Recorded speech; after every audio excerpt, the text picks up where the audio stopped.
Imagine it's yet another busy day. Can't stop lately. Months on end. Let's see here.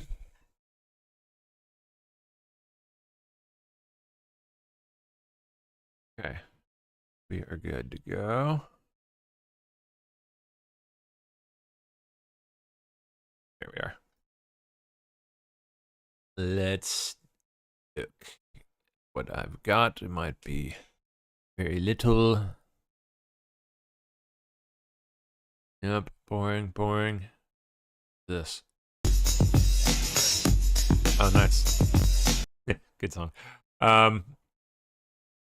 Poland launches. This is pretty crazy. Poland launches mass military training for citizens, calling it the most dangerous time since World War II.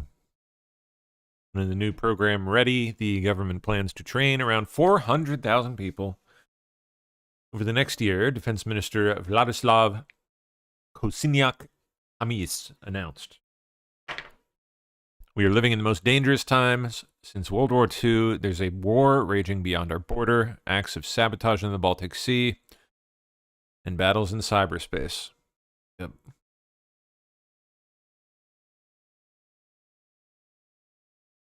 Sounds like the name of the J6 pipe bomber is not being released just yet, or the alleged name of the alleged pipe bomber that the Blaze was supposed to be dropping today. Sounds like they are not doing that. They are now delaying that for I don't know how long. So that's unfortunate. Okay. I mean, I understand why, I guess. They have to do due diligence and make absolutely certain that they're good to go in making a claim like that. Oh, I get it. All right. Oops. Sorry.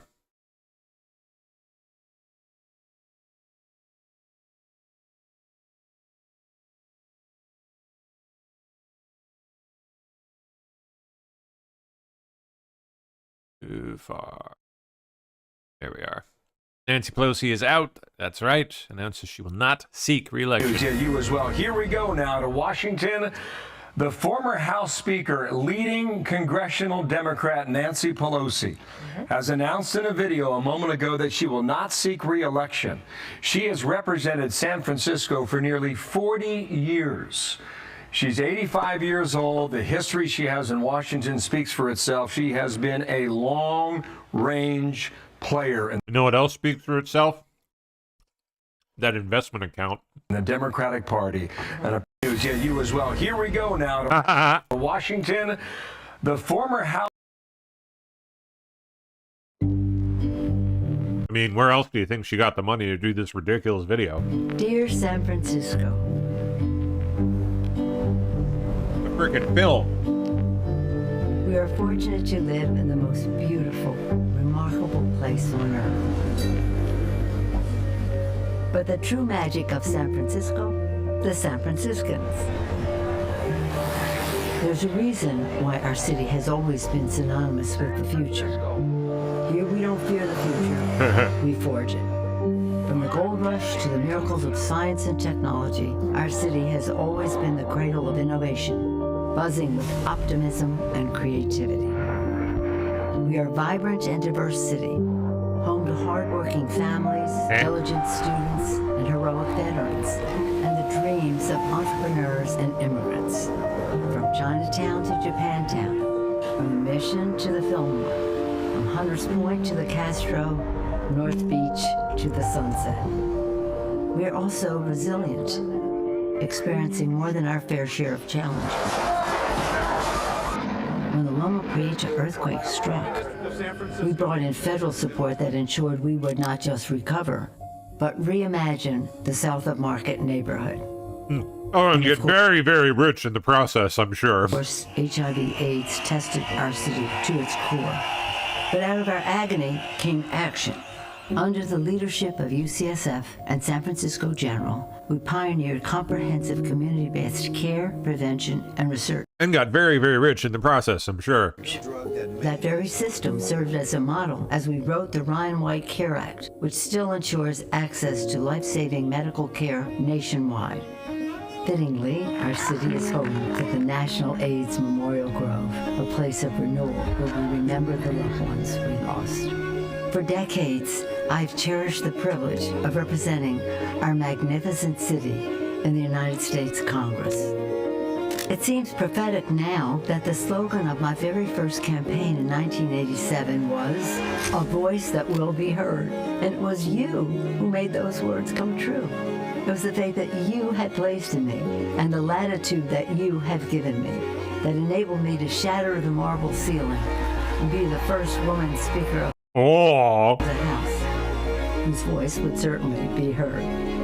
It was an historic moment for our country, and it was momentous for our community, empowering me to bring home billions of dollars for our city and our state.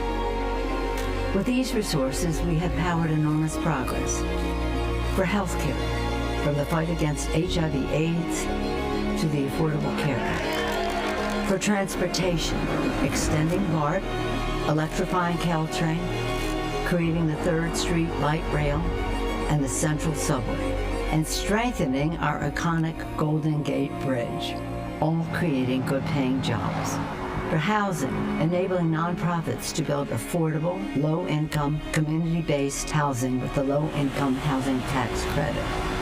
For the environment, from protecting clean air and water, to taking action on climate, to transforming the Presidio from a military post to a national park, a model for the nation.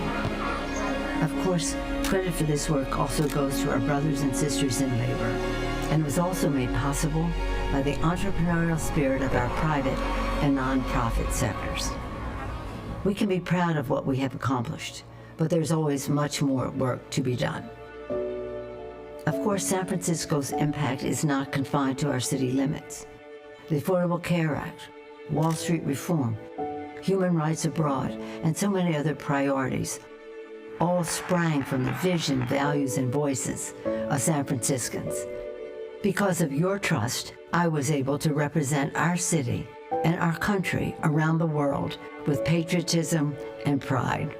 I say to my colleagues in the House all the time, no matter what title they have bestowed upon me, Speaker, Leader, Whip, there has been no greater honor for me than to stand on the House floor and say, I speak for the people of San Francisco.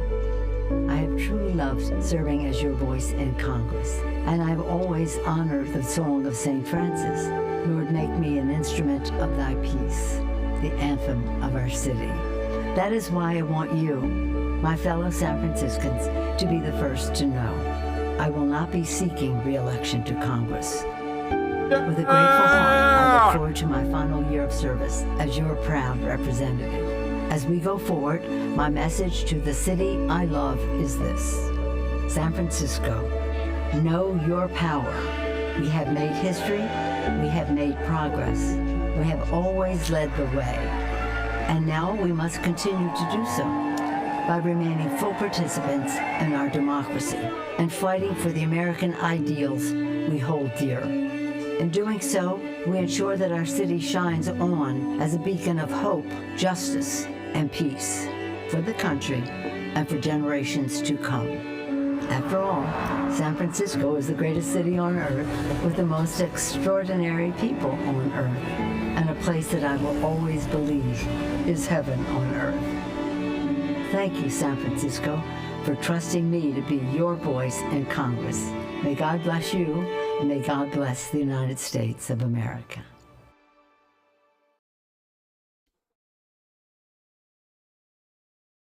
Good golly. Those words.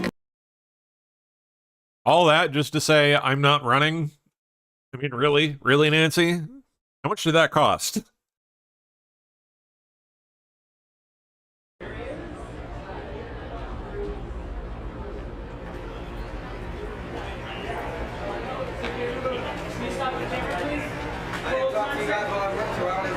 Porque se tiene que ir. What? What did he say? I didn't talk to you guys when I worked here. Why would I talk to you now? Where is here? Congress? Guess so. DOJ is now, hey, there it is, sending out grand jury subpoenas in Florida regarding the investigation into disgraced former CI Director John Brennan, following the criminal referral from DNI. Tulsi Gabbard. Here it goes. One by one. Lining them up. Just now, ICE announced it made 1,500 arrests during a 10-day operation in Houston last month. Nabbed 17 gang members, 40 aggravated felons, 13 sex predators. Oh, just some general illegal aliens. ICE announcing it made 1,500 arrests during a 10-day operation in Houston last month. The agency says they nabbed 17 gang members, 40 aggravated felons, 1 convicted murderer, and 13 sexual predators, along with many other criminal aliens and immigration offenders. That's more than double the arrests made in a similar operation in August. ICE announcing it made 1,500. Oh, dang, bro. Okie dokie. Kendallanian. Of Donald Trump. So, Ken, help me understand, if there were these previous investigations found no criminal wrongdoing involving Brennan, what changed? And what more do you know Now they're talking about the Brennan grand jury stuff. All right. about this U.S. attorney? Is this a Trump loyalist? It's someone connected to Pam Bondi down in Florida, definitely a Trump loyalist. What's changed in part, Anna, is that there was a criminal referral by the Director of National Intelligence, Tulsi Gabbard, that when you read it, really didn't make a lot of logical sense. It strung together some things that tried to suggest that there was wrongdoing in the preparation of that intelligence assessment that really didn't stand up. But nonetheless, she issued this. She made it public, and that we understand is one of the basis for including Brennan in this investigation and suggesting that there's somehow new wrongdoing, newly declassified information, even though... yeah, because that's never a thing, right, Ken? That just never happens. John Durham, as we understand it, had access to everything connected to that intelligence assessment and connected to the FBI's Crossfire Hurricane investigation. Because they never lie, right?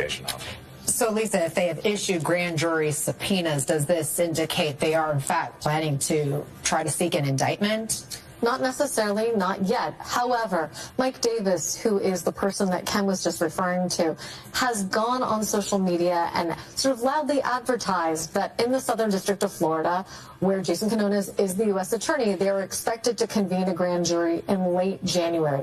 Convening of grand juries, Anna, happens all the time.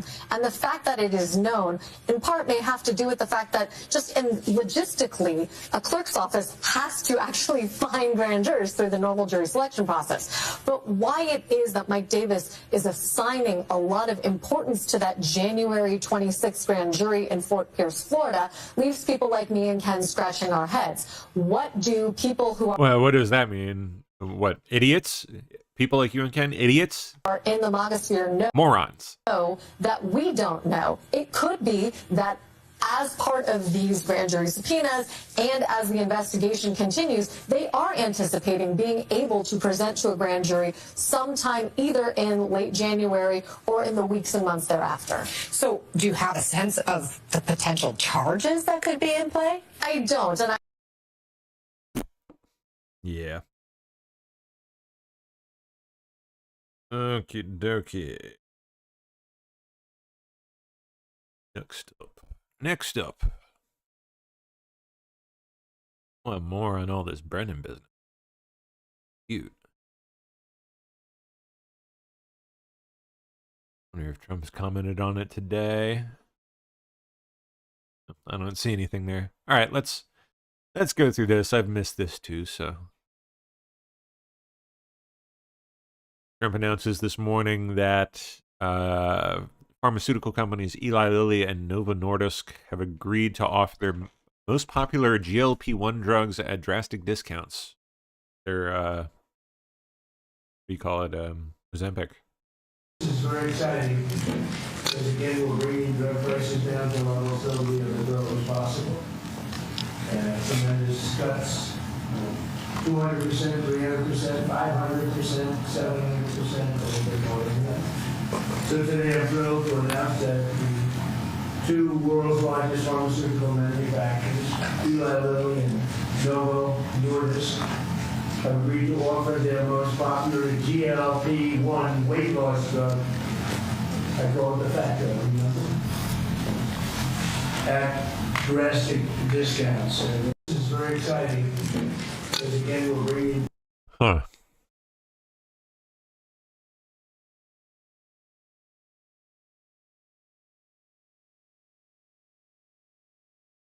Already Pfizer, AstraZeneca, and EMD Serono have agreed to drastically lower their prices for American patients. And today, Eli Lilly and Novo Nordisk are joining the phenomenal list of the most exciting announcements. I mean, nobody's ever had announcements like, and this has to do with other pharmaceutical products also. But we're covering this today because it's such a big seller. I guess it's the #1 selling thing there is today. These are two companies that behind the groundbreaking weight loss drugs that have helped millions of Americans struggling with obesity live better, longer lives, everything else. These are the two companies that really broke ground. Until now, neither of these two popular drugs have been covered by Medicare for weight loss, and they've only rarely been covered by Medicaid. They've often cost consumers more than $1,000 per month, and some a lot more than that.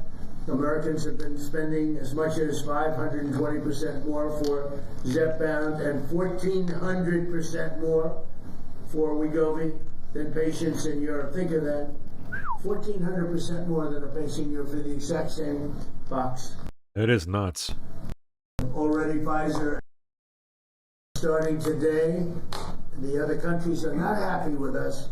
I don't think they like me too much, Bobby, but that's okay.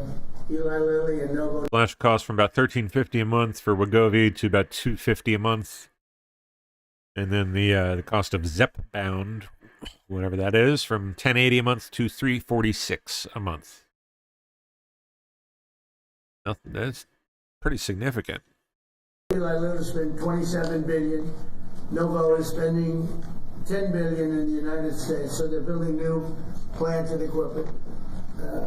That's part of what will be $20 or $21 trillion this year. There's never been anything like it. I know nobody talks about it, but there's never been anything like, I would say, you would say, that there's never been anything like this ever, whether it's China or Europe, or you could take all of Europe, there's never been anything like this.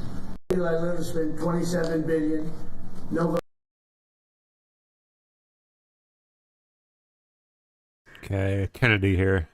Everybody will be able to get this drug, and it's going to change. We will lose, the American public, because of this agreement, will lose 125 million pounds by this time next year.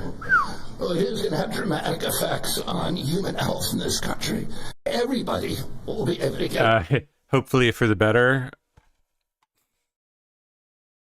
Really hope that we know what we're getting into here. How do you read last night's election results? Well, I watched very closely. These are three pretty Democrat states. It was pretty open shot that Mandami had. We've done so much, you know. He pronounces it Mandami. Energy is way down. Look at oh, God, that's funny. Energy. We're going to have $2 gasoline. I did that. The stock market's hitting record highs, like 48 times during my 9 months, and just a couple of days ago, it hit another record high. It's not just rich people. That's 401ks. I mean, that equates to everybody. But as Republicans, you have to talk about it. And I don't think they talk about it enough. You know, they have this new word called affordability, and they don't talk about it enough. We've done a great job. We have $17 trillion of investment coming into our country. Biden had less than $1 trillion in 4 years. I'm so torn because I would like to see the new mayor do well because I love New York. I really love New York. For 1,000 years, years, communism has not worked. Communism or the concept of communism has not worked. He has to be a little bit respectful of Washington, because if he's not, he doesn't have a chance of succeeding. Is there a deal that can be made to end this government shutdown in your mind? Democrats have become radicalized. They should automatically extend, and we will make a deal as soon as they do. And we ought to work on health care together, because Obamacare has been a disaster. If they say yes, it's done. If we got rid of the filibuster, we would approve so many good things, common sense things, wonderful things, that it would be hard to beat us. If we don't, it's always going to be a slog. So I do say this. I would say absolutely, without question, I have no doubt in my mind, get rid of it. How worried are you about this? Yeah, I mean,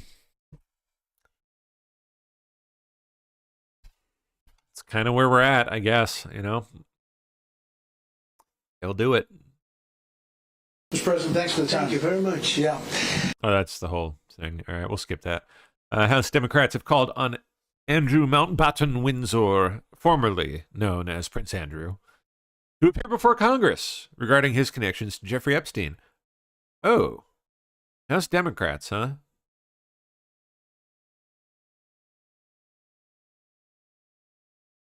I want to try to get him to badmouth Trump somehow. Excuse me. Kazakhstan will formally join the Abraham Accords normalization agreement with Israel. Very nice.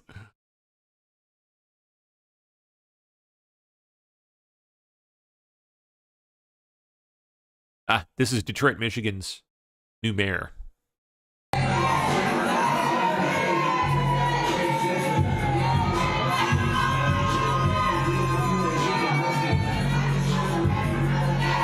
That's right, Mayor. Twerk it. Twerk it. Twerk. Well, you're not going to twerk, I guess, but...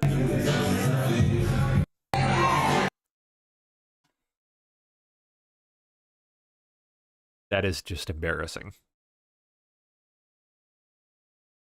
It is Detroit, though, so, you know. Hey, what do you expect?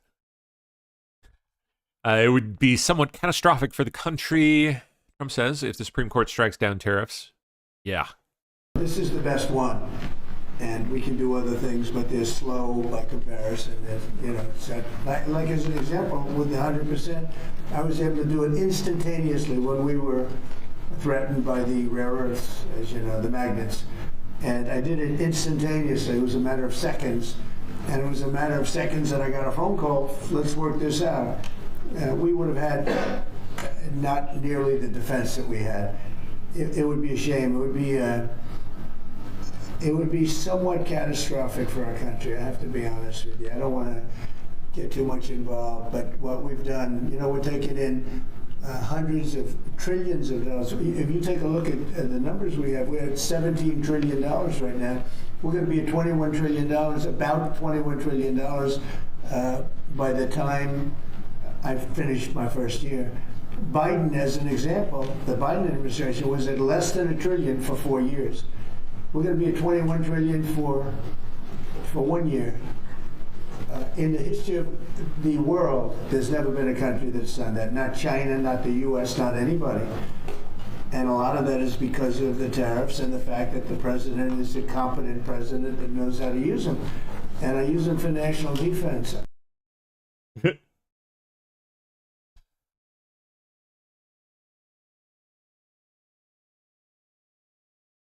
So what did they decide today? Some other case. Get to it, I'm sure.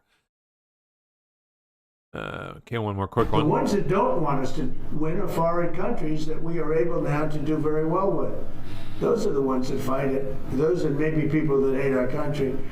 I think it's the most important case maybe in the history of our country. Oh yeah, I saw this one making the rounds. Dear God.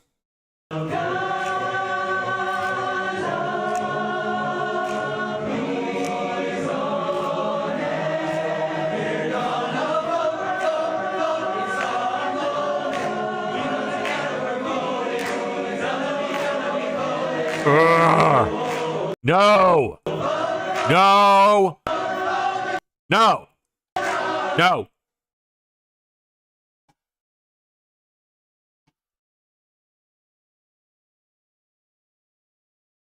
What is that song?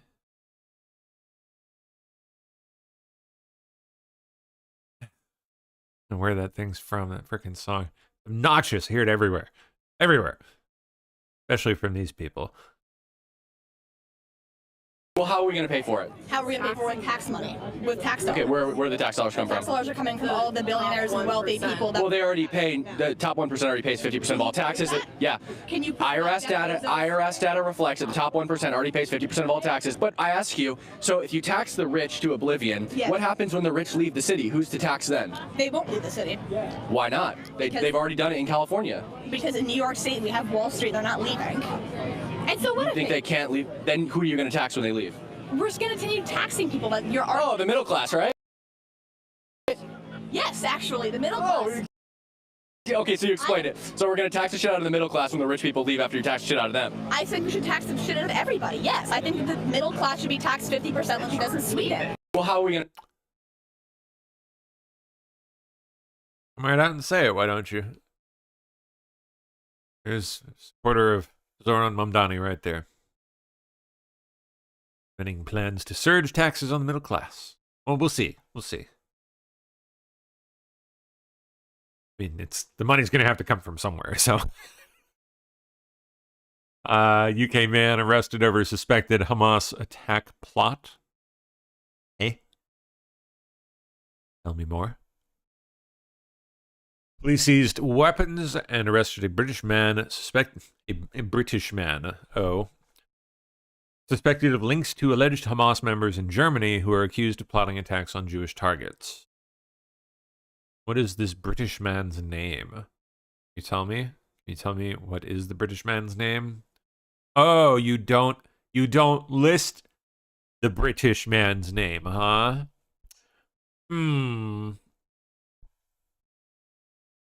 That's funny. Wonder why that would be. New York City young men speak on what will happen if the NYPD is defunded and replaced with social workers in certain situations. Who would you guys rather vote for? Somebody who's going to defund the police or somebody who's going to add more police officers? And would you rather vote for somebody who's going to raise the taxes on the rich or not raise the taxes on the rich? I say that raise the taxes and more police. More police to lock these niggers up. He just hard-R'd that. Oh my gosh. Young man. Are the YNs getting dangerous? Yeah, they're getting real dangerous.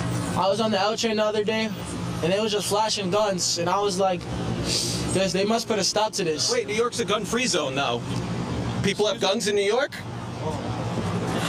Somebody who's running for mayor wants to defund the police and also disarm the police. That means the police wouldn't have guns. Would that be something you would support as police officers walking around without guns? No. How dangerous would that make New York City? But nobody would take them serious. The social workers would get on the train and disarm the guys carrying guns. So instead they want to have like social workers, or most likely going to be like a bunch of like men, very kind-hearted folks coming up and saying, hey, maybe you should like not carry that gun around, or maybe you shouldn't be doing the drug Yeah, that'll do it. on the subway. Do you think that will do well? Stupid. They're going to shoot them in their face, yo. They gonna shoot them in their face, yo. Now, guess what? Now more people are gonna end up dying because guess what? No one has a chance to retaliate against people with guns. So, yeah. It's good to see, though. The youth are not completely fried. Not in all cases. Thank goodness. It's good.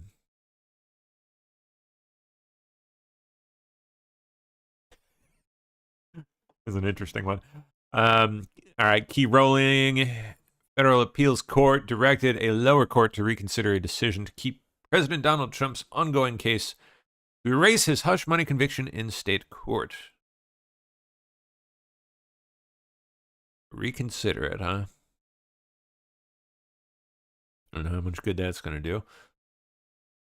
There. In case you're wondering how a radical Muslim communist won in New York City yesterday, yeah, 84% of women like this voted for him. Why are you out here protesting? My name's Michelle, and I'm out here protesting because I'm against fascism. Okay. What is fascism? Fascism is Fascism is the authoritarian Why are words so hard right now? Sorry. Fascism is an authoritarianism that is about Oh my God! focusing on one demographic, right? So it's I'm out of breath now. So it's Yeah, you're out of breath from walking and being stupid. taking over and All that exerting all that energy on brain power has just exhausted your body. excluding the people, excluding smaller demographics, and it's squashing opposition, right? So it's a regime that takes over for themselves and not for the actual people. This is supposed to be a democracy that is for the people, but this is just for them, and that's what fascism is. Wowie. That was a whoop whoop.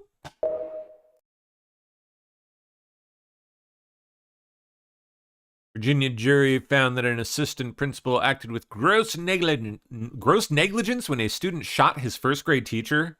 What? How did this happen? Why? In a lawsuit filed over the 2023 shooting, jury awarded the teacher, Abby Zwerner, $10 million in damages.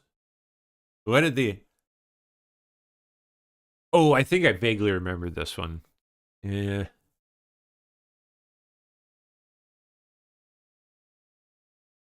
So let's see. The student, 6-year-old, got his first grade teacher. Assistant principal Ebony Parker failed to act after being informed multiple times that the student had a gun on the day of the incident and did not let staff search him prior to the shooting. Can we see, where's the student? Can we see the student? Well, there's Ebony Parker right there. Naturally, you don't get to see the student, a minor, so I guess never know. But I wonder why Ebony Parker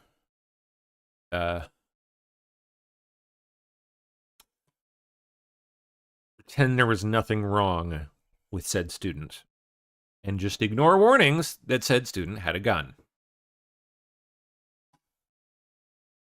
I wonder what it could be. Senator Johnson to Senator Blumenthal up next here. Republicans Oh, did they have a little spat? are refusing to extend enhanced tax credits because they hate the ACA more than they care about the pain that this move will inflict on families. Thank you. So the ranking member has been incredibly disrespectful of these hearings. This is the fourth example of this. The rules allow for one witness from the minority unless they request an extra. And I've granted that request in the past. I had no idea that he was going to add another witness via video. After, I didn't really time it, but 8-9 minute opening statement, then adding another witness that he could have asked ahead of time. I probably would have granted the permission. He didn't do so. He probably had 3 or 4 more pages of his opening statement. He was going to filibuster for about 30 minutes. So that's what's happening here. Well, I just wanted to. I wish I had a half an hour more, but there's no way that I. Again, you are did. just being rude.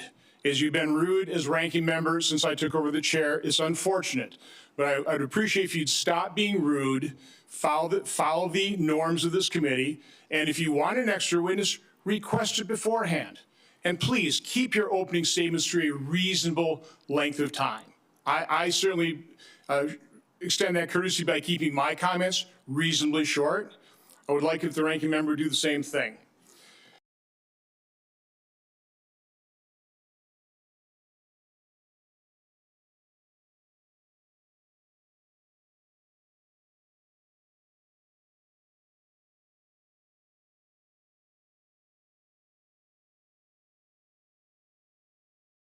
All right.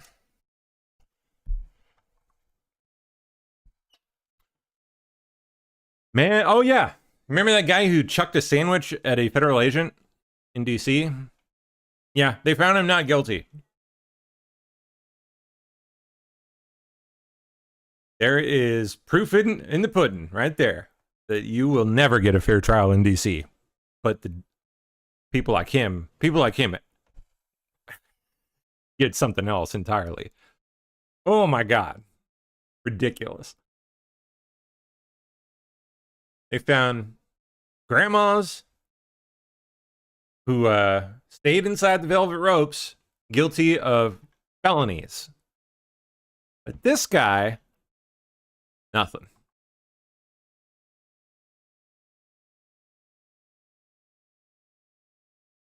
SNAP recipients will now get up to 65% of November food stamp benefits, Trump admin says.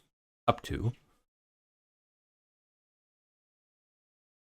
I owe you an answer on why it is I'm standing here today asking to extend something that was temporary. And here's the reason.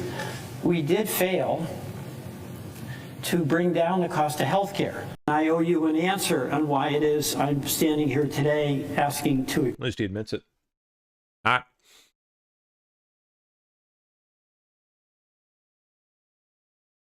The Rockefeller Center Christmas tree has been cut. Let's see this thing.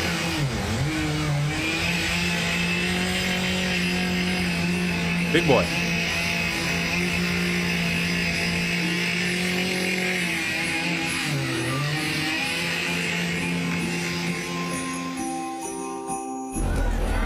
As hundreds stood in the cold here for 3 hours, then the Norway spruce was cut. It's now on its way to Rockefeller Center. Head gardener Eric Pauzet found this in July. He's been picking out the famous tree for almost 4 decades. 38 years. Yeah, that's all right. You still have the same enthusiasm for it, which I think is fantastic. I love it. I love how everybody gets all excited about it. I love the town being excited. Judy Russ and her family donated the tree, and what was really fun is that they're originally from Queens, and she grew up listening to 1010 Wins. Hi, Judy Russ here, born and raised in Middle Village, Queens. We are in front of my tree that's going to be the Rockefeller Center Christmas tree this year, and we're so excited. Well, so this tree has been on my husband's family A nice tree. property since the 1920s. My husband's great-grandparents, Maddie Mae Doran and Edward Doran, were the people who planted it. For this to now become the center of New York City Christmas, it's incredible. Yes, I would. We would listen always for 1010 Wins if our school was closed. So this is a full circle moment. Well, Merry Christmas and Thank you, happy and congratulations. Thank you. That is pretty cool. Very neat. Oh, this is great. Sydney Sweeney is just awesome. Continues to be awesome. Absolutely, completely refuses to apologize, despite being pressed on multiple occasions over and over and over again by this cringe loser of an interviewer right here about the now infamous jeans ad. I'm literally in jeans and a t-shirt like every day of my life. Jeans are uncontroversial. Jeans are awesome. Yeah, I like your jeans. You look great in your jeans. I think I know how you're going to answer this, but I'm going to ask anyway. I mean, the president tweeted about the jeans ad, or Truth Social about the jeans ad, and that just seems to me like a very crazy moment for anyone, and I wondered what that was like. It was surreal. It was surreal. Mm-hmm. And it would be totally human.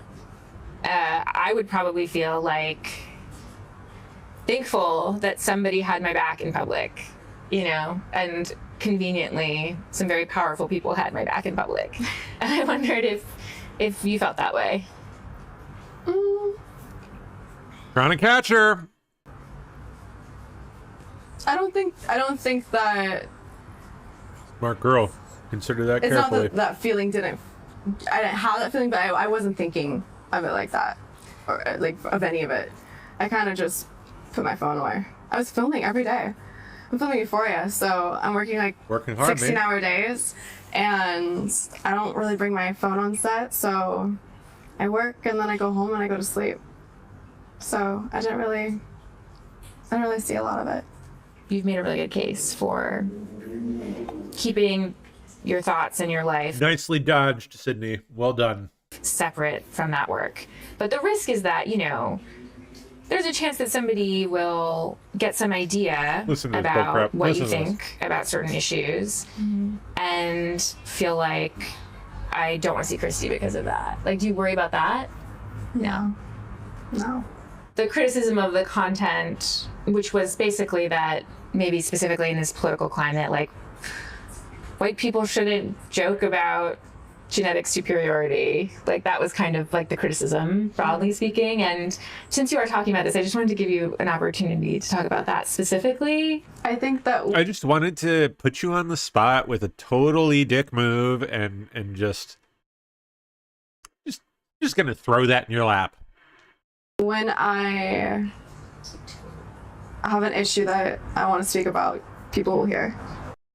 Ooh! Shut down! Sydney just shuts it down, man. Bravo. I think when I have an issue that I want to speak about, people will hear. So shut up and stop bothering me about it. Bravo.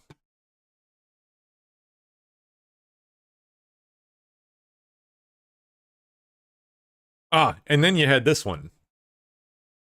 Kanye West meeting with Rabbi Yoshiyahu Yosef Pinto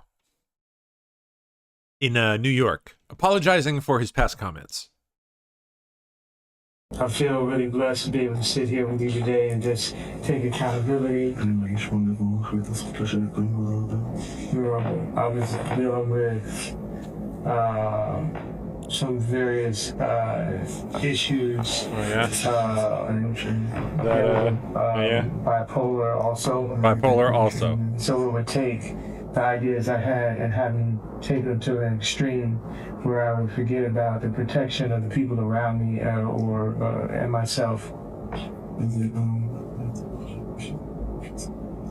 So I wanted to come and take accountability. Sometimes people aren't that knowledgeable about the bipolar and I wanted to take accountability by the cause or what causes it and the way you act when by saying, hey guys, it's not my fault, I'm bipolar. you have this disease.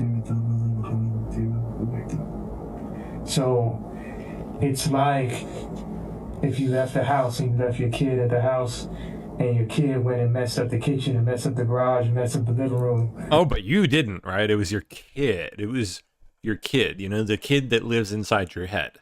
Now when you get back, it's your responsibility because that's your child. And that's the way I look at it. It's like I gotta go clean up the kitchen, I gotta clean up the living room, I gotta clean up the garage.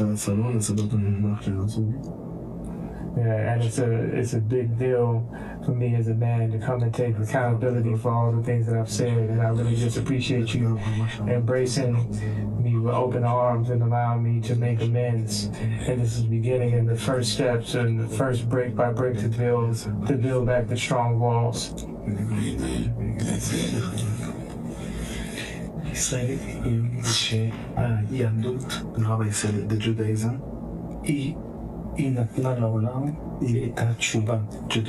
Judaism brought to the world a way for someone when he regret about something that he had done wrong. And the Jews live on this way of if someone did something wrong, he can regret and fix it. And the rabbi is hugging you and hugging everybody. And from now on, strong things and good things, and only good. You are a very good man.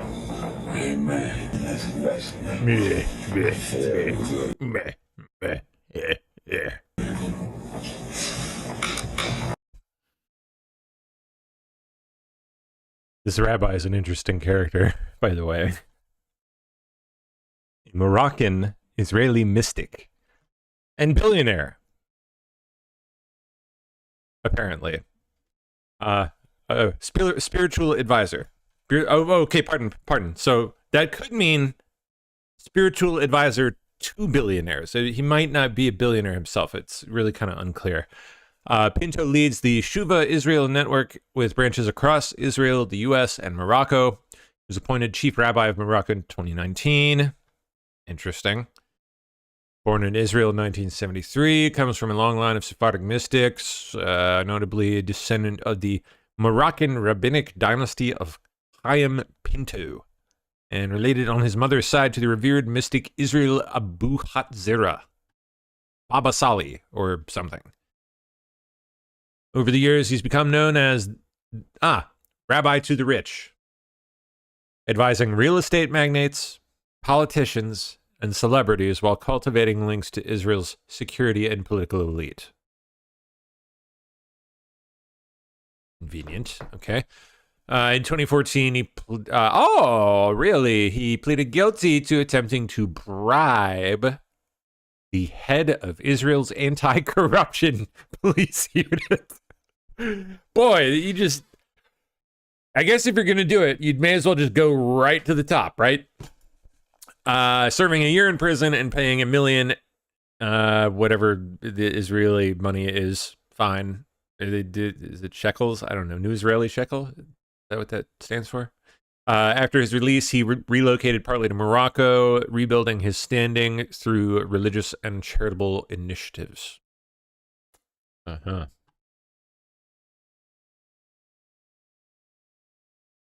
So, yeah, like I said, interesting character.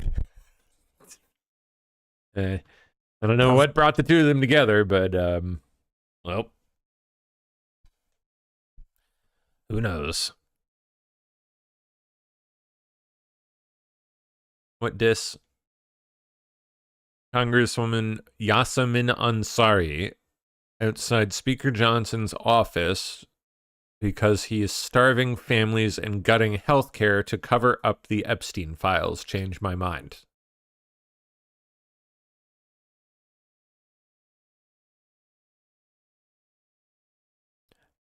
Somehow I think you have completely missed the point.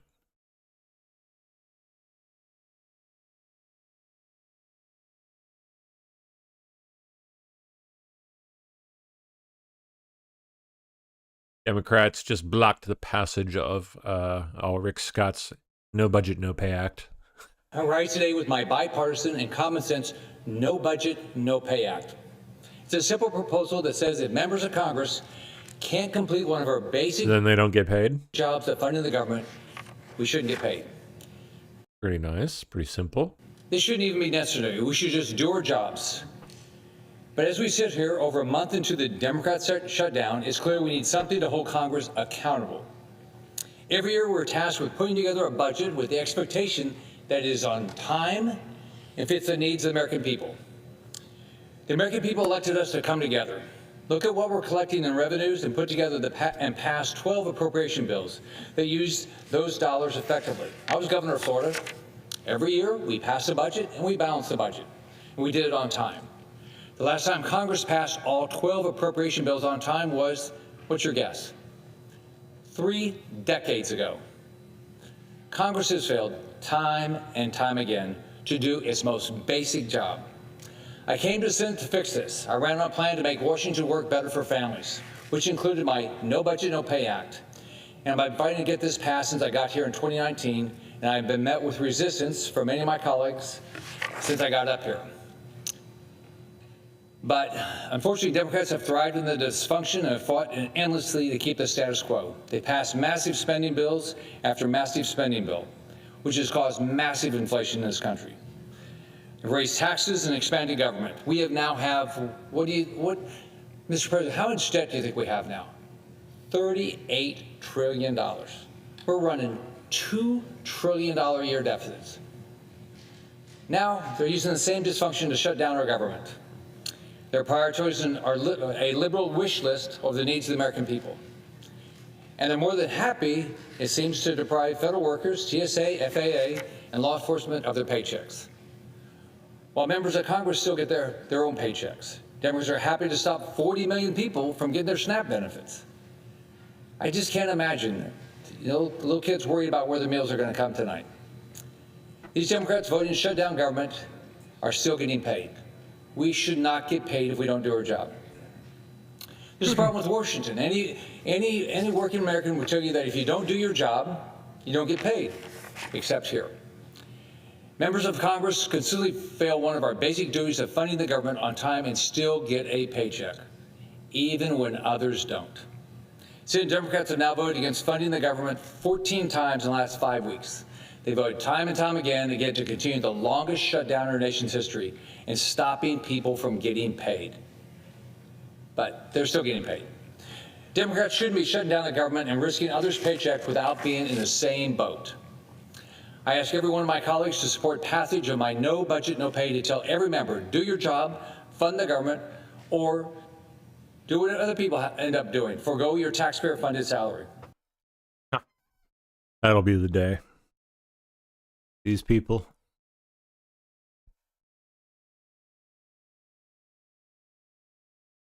Okie dokie. As Andrew Desiderio points out, ours will need 60 to amend the bill, and Thune told ours he doesn't have commitments from enough Senate Democrats yet to do so. So, no movement. Nothing yet. Okay.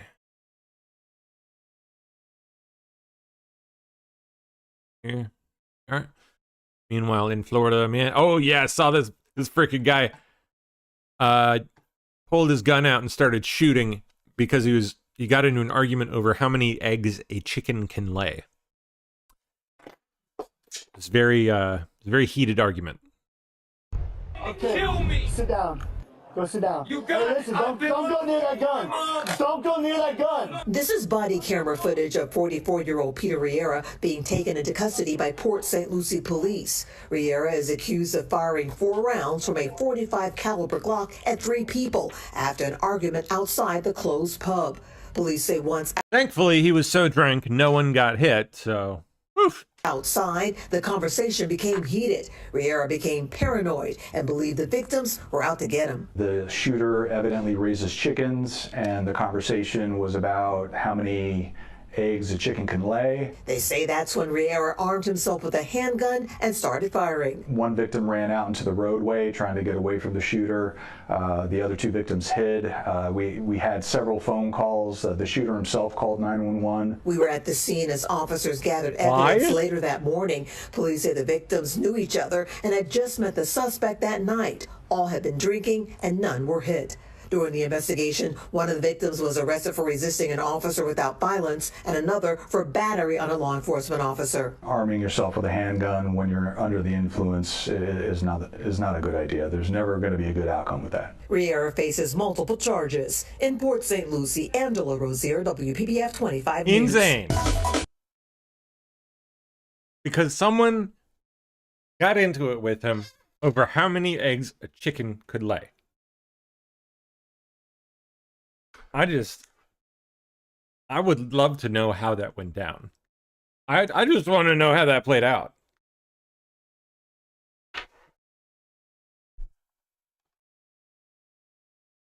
Supreme Court deals a major blow to LGBTQ madness by kicking transgenderism off of the U.S. passport. Bye-bye. Bye-bye.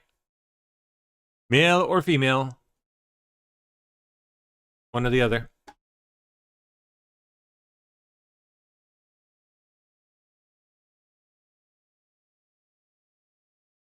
Okay, Tucker Carlson explains how Western civilization is derived from the New Testament. Why not? Megyn Kelly show. Okay, well. It is totally illegitimate and very specifically unchristian to attack people for their DNA. Like, I hate this group. You wanted him to hear that. We all have to hear that. And because that is the basis of Western civilization. Western civilization is derived from the New Testament. It is based on Christian ethics, and the core difference between the West and the rest of the world, not just Israel, but every other country, is that we don't believe in collective punishment because we don't believe in blood guilt. We don't believe that you were born guilty, and we also don't believe that you were born virtuous. We believe that God created every person as an individual. God did not create communities. Every woman gives birth to a human being, and every person has the spark of God inside him. I mean, that's what we believe as Christians. And every person has the possibility of redemption. And in my religion, the great human hero, in Christianity, Jesus is God in human form. But the great human hero in the New Testament is its primary author, Paul, who was Saul of Tarsus, who was the primary persecutor as a Pharisee of Christians. He was murdering Christians. He was Jewish, by the way, so like everyone in the New Testament, but he was on the way to go murder more Christians, and he met Jesus, and then he became the great evangelist of our faith and wrote the majority of the New Testament. So like, he's my personal hero, but he's also living testament to the truth about people, which is each one of us was born as an individual, and we will face God alone at the end to account for our lives. And along the way, there is always the possibility that no matter what your genes are, what you look like, or what your religion is, that you can change and that you can be saved by Jesus. That is Christianity in 3 sentences. And so that is reflected, even for people who aren't Christians, that is reflected in an ethical framework and a legal code that is the only truly unusual and great thing about the West, which is we do not punish the innocent. We only punish the guilty. We do not, you commit a crime, we don't throw your kids in jail. We don't execute your cousins. We don't commit genocide against your whole tribe. We punish you because you did it. We treat each person as an individual. That is Western civilization. That's a Christian understanding. It does not derive from any other religion. Christianity alone, unique, makes that claim. And that's the basis of our justice system, which, again, even non-Christians appreciate. That's why they move here. Because it's self-evidently more humane. That's where the idea of human rights come from. They're not collective rights. It's not that your tribe has rights and his tribe does, and it's you as an individual have rights. And that idea is not only being challenged in our country, it's being disregarded. It's disregarded in DEI, it's disregarded in affirmative action. Identity politics is a refutation of that idea. We are awarding some people something because of how they were born and hurting others for the same reason. That is anti-Western, it's evil, and it leads, in the end, inexorably to genocide. That is the root idea behind what happened in Europe in the 40s under the Nazis. It's the root idea behind what happened in Rwanda in 1994. It's the root idea, just saying, behind what's happening in Gaza right now, where it's like, we're going to kill the kids too, we don't care, and we're going to, by the way, move everyone out because they're a people that is fundamentally opposed to us. Yeah, well, I'm not for that. Sorry, because that's not the Western understanding of justice. We punish the guilty alone. We do not punish the innocent. Period. And that's not racism, and in fact, it's the answer to racism. It's the answer to anti-Semitism. It's why anti-Semitism is wrong. It's why racism is wrong. No, you're not better than me. No, you're not worse than me because of how you were born. You're the same as me because we were both created by God. Period. So the whole idea of thinking of people as members of tribes, any tribe, including my tribe, is prima facie immoral. And yet, it is the operating idea behind so much of our politics. And I reject it. I reject it when it manifests as anti-Semitism. I reject it when it manifests as anti-white racism, which has, been pretty common. I know we're not supposed to say it, but it's real. But I'm not mad about that just because my kids are white, which they are. I'm mad about that because the idea is immoral, it's anti-Christian, and that is the destruction of the West. And so when I see these people like, we're defending Western, when Mark Levin's like, we're defending Western civilization, or Randy Fine, who's like, yeah, we just have to kill every Palestinian because they're Palestinian so we can defend Western civilization. I'm like, no. You are the enemy of Western civilization because collective punishment is the enemy of Western civilization. Period. Wow. Randy Fine's a rather nasty little character. I'll agree with him there.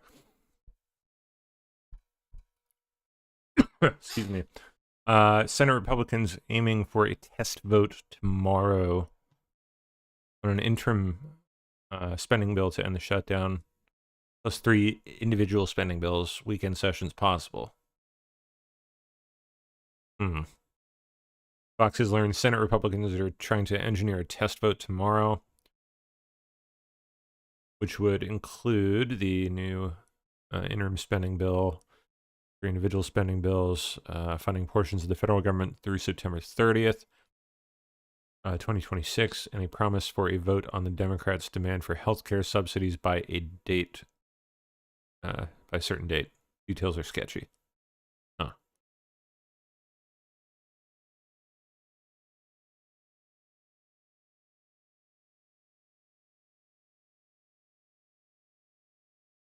What? Wow. Grand Theft Auto 6 has been delayed until November 19th, 2026. That's going to make people mad.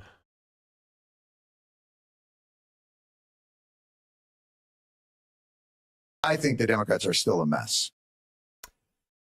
Yes, John. I truly believe they're a mess just because there is what this shows. Just pick a direction and look that way, and you'll see something fucked up. To me is, again, there is this underlying they're a train wreck potential energy within the United States of America that is much larger than I think any of us could have imagined. And channeling that energy directionally will be the challenge for whoever wants to harness it. I still don't believe they're doing that. I think the Democrats are still a mess. No, they're not.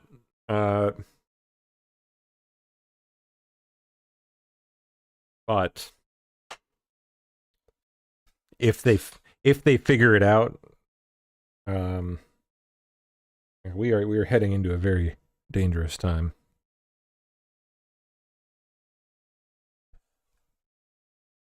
Things don't improve rapidly, tangibly, visibly for people.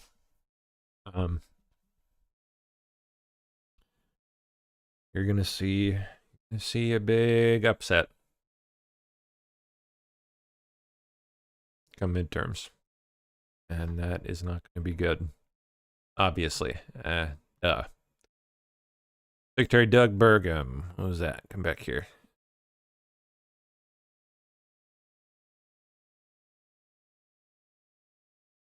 Today, Department of Interior and USGS released the final 2025 list of critical minerals, identifying 60 minerals essential to our economy, national security, and way of life.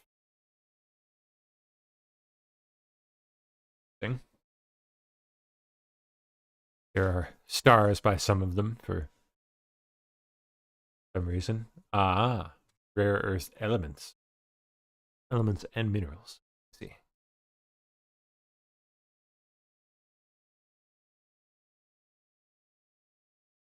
Ah, boy. Meet your new governor of Virginia right here.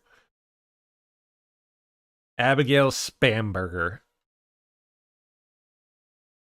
In a lengthy profile of Abigail Spanberger, Virginia's new governor says she is unable to provide the public with details about 6 years of her career, during which she worked for the CIA in Brussels and LA, holding 5 passports. Five passports.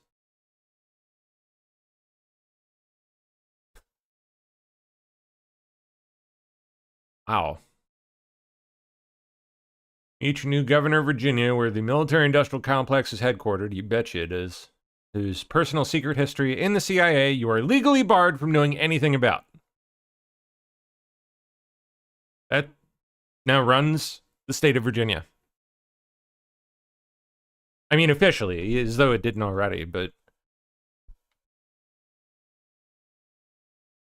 Nightmare territory, this bitch.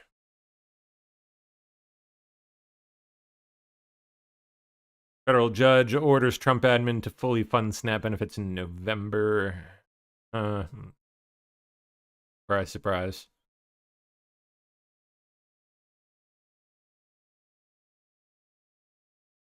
What is this? Ooh. Steve Baker says this is a story you might want to bookmark. Part 2 is going to change everything. Capitol Police repeatedly used lethal force on protesters early on January 6th, video shows. What? Okay. Less lethal instructor Kirchhoff left Capitol Police about 6 months after J6. Her colleagues heard she went to work for a 3-letter federal intel agency. She immediately wiped her social media, phone numbers, and email accounts.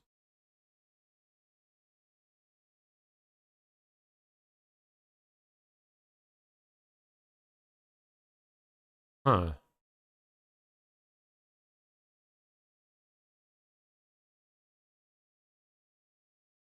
Okay, let's see some of this. Headlines aren't terribly clear about what the deal is here.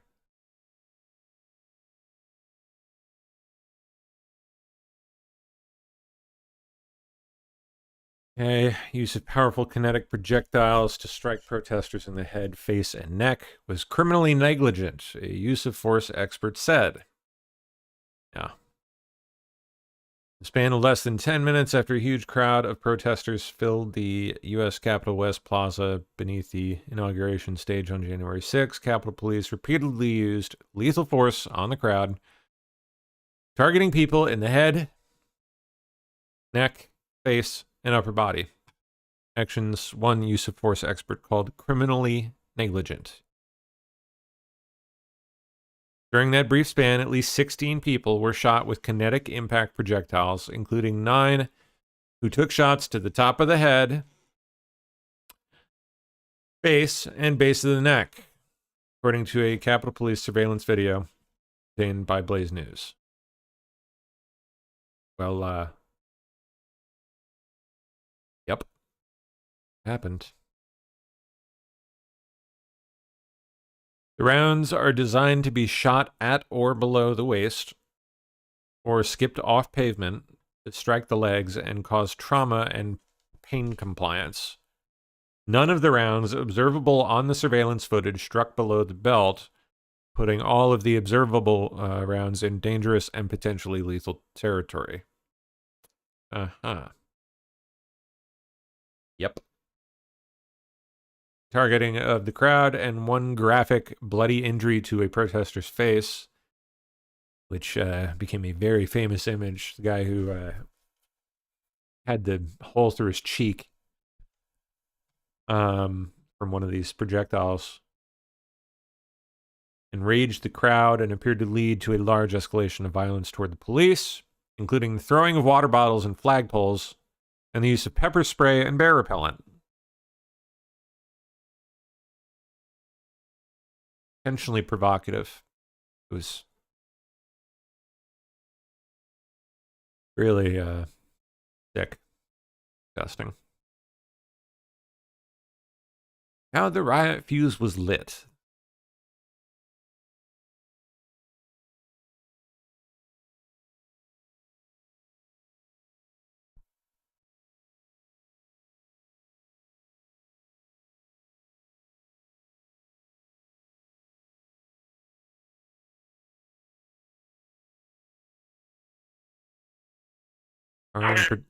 Firing projectile launchers at the head, face, neck, kidney, or groin is considered lethal force, forbidden by industry training standards and guidance from weapons manufacturers. Wow. We need a... Wonder if any of the people who were struck might have a lawsuit of some sort. Be nice.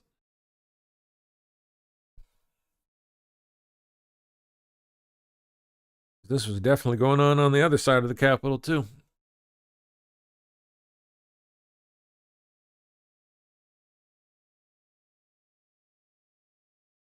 Unit 6, I got a crowd fighting with officer pushing, throwing projectiles. I have given warnings about chemical munitions. I need the less than lethal team positioned above me to identify the agitators and start deploying. Launch! Launch! Launch!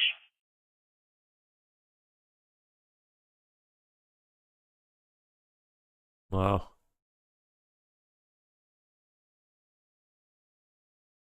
Breaks Bill a cap.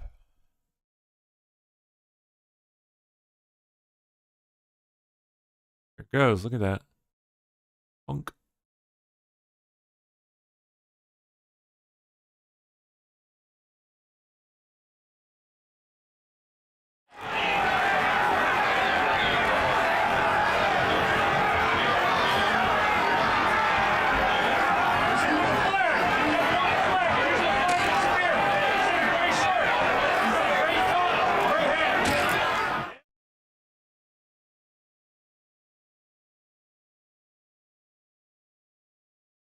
Wow. Someone just standing there. Just standing there.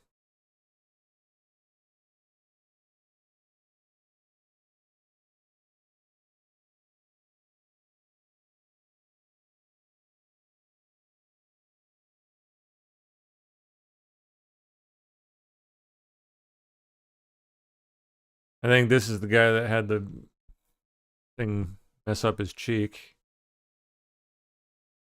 Yeah. The one. Anger spreads after shooting.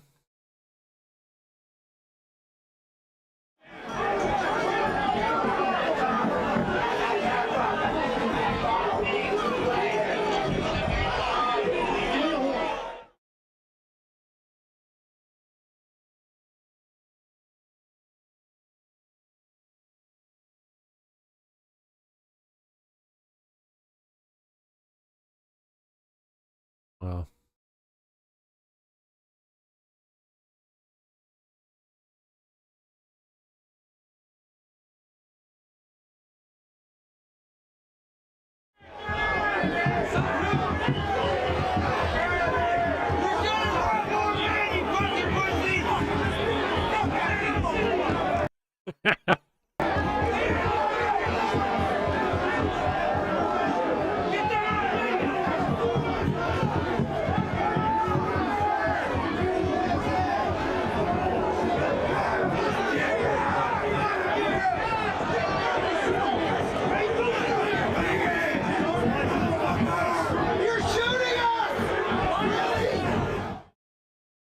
Wow, look at that.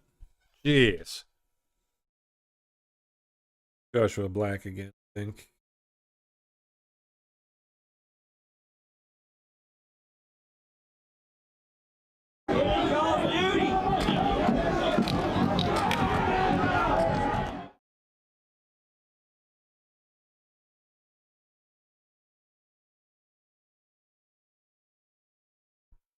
Pepper round.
What is this business?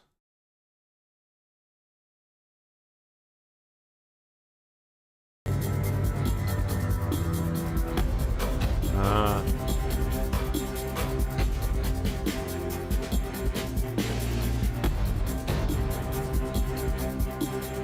Yeesh.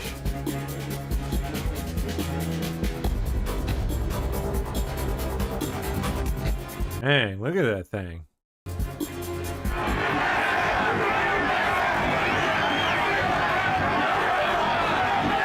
That is no joke.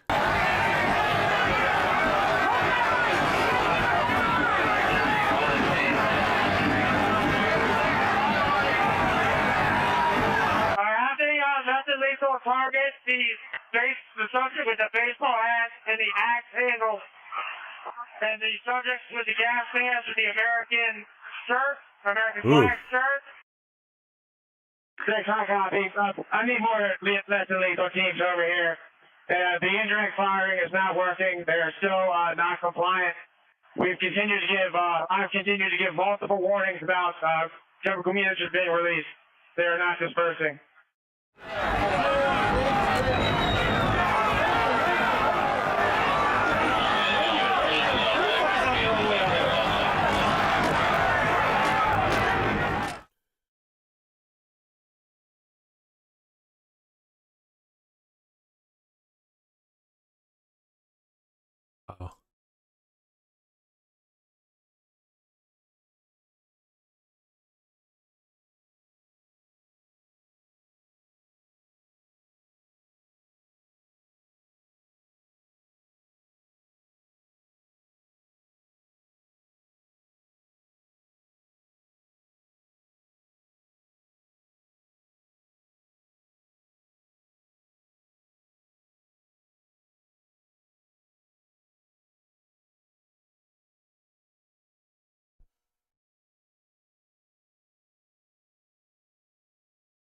Okay.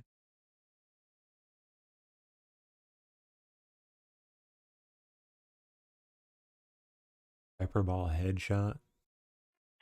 400. We need the munitions There it to goes. unload. Look at that. Unload all. Take them out. Oh, wow, look at that.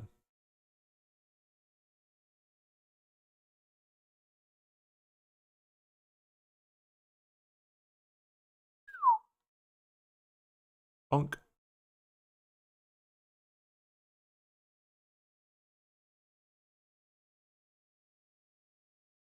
Ouchie. Hyperball hanging off the hand.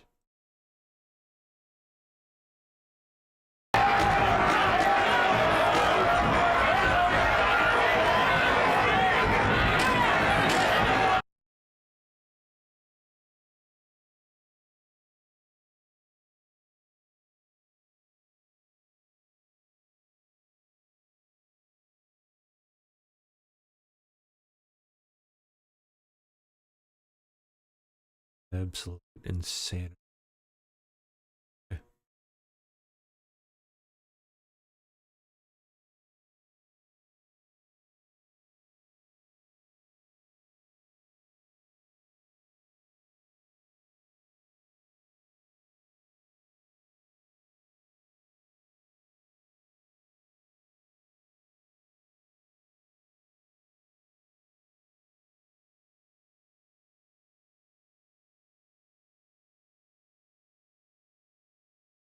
Huh. Baton.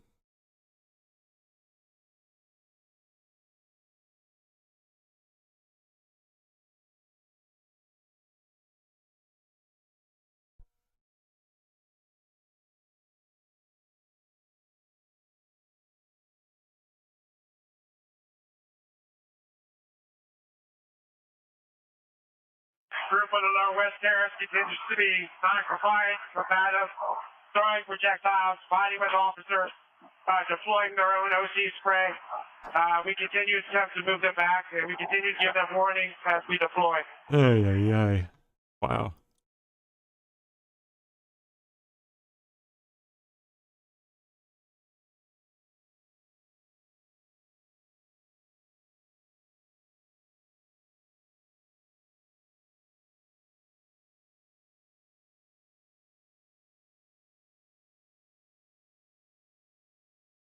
It's all on the west side. Know that they're aware that it happened on the east side. It did.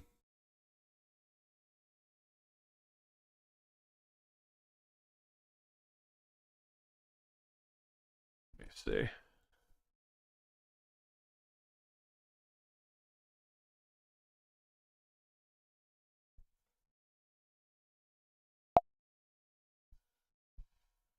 I don't think they mention east anywhere. Nope. Wow. Okay, let's see what about the next one here. Or you might want to bookmark. Part 2 is going to change everything that was posted yesterday. Where's part 2? Thing we can say for certain right now is that the model of the vehicle definitely checks out given her lifestyle. What?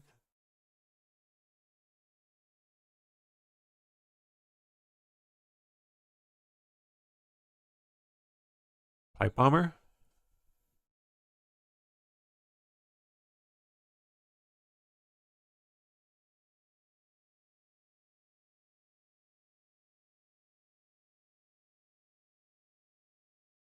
Yeah, I think it must be the pipe bomber. Interesting. So,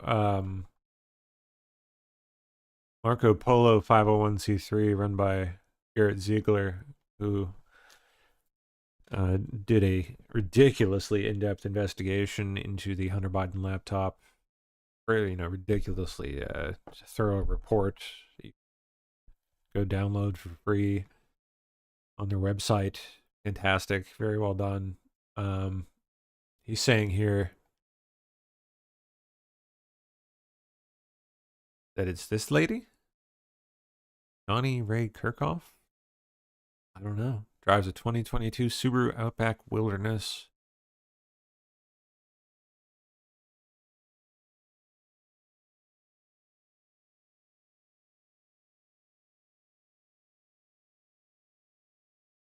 See, I don't know. I don't know what exactly it is referring to. So we'll see, I guess, as soon as the Blaze and Steve Baker finally drop the goods.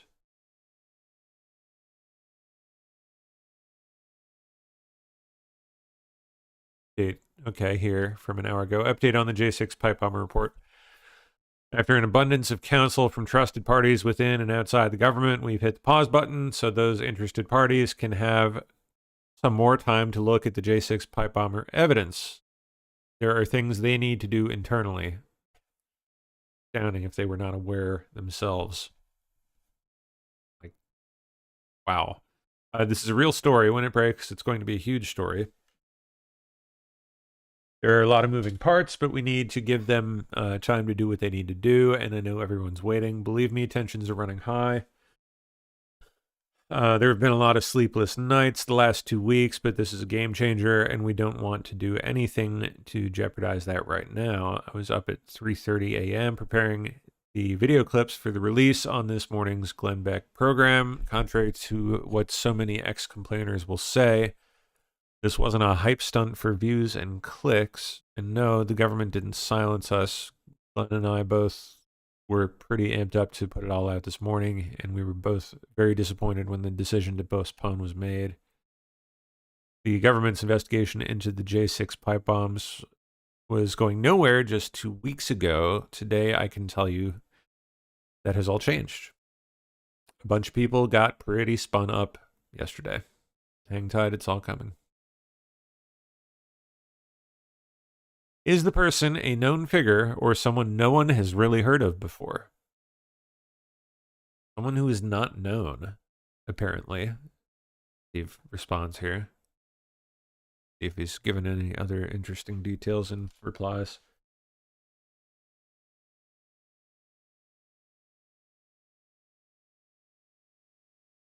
Not Carlin. Interesting.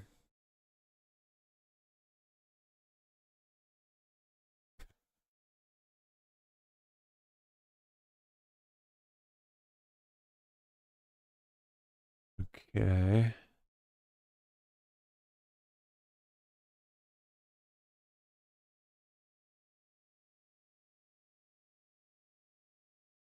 Okay. Nothing there. Someone guessed that it's Kamala Harris's stepdaughter. Baker says nope. That's a silly guess.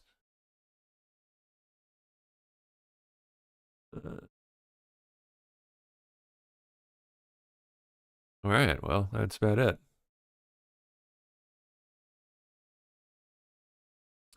I hope we don't have to wait too much longer, gosh darn it. Hopefully, if the evidence is that convincing, they will, they meaning the authorities, will move quickly and do something about it. Gosh darn it.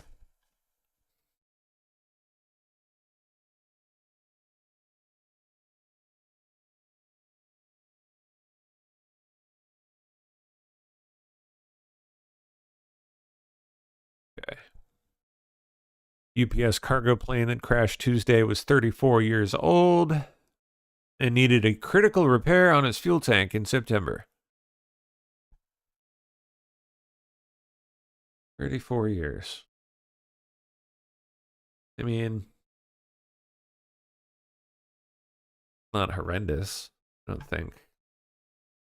Definitely getting up there, but it's been well kept up. I don't see what the issue is. At least as far as I'm aware. No, I'm no expert by any means, but Congressional Budget Office hacked by suspected foreign actor, according to the Washington Post. Really? See if we can find any details on that.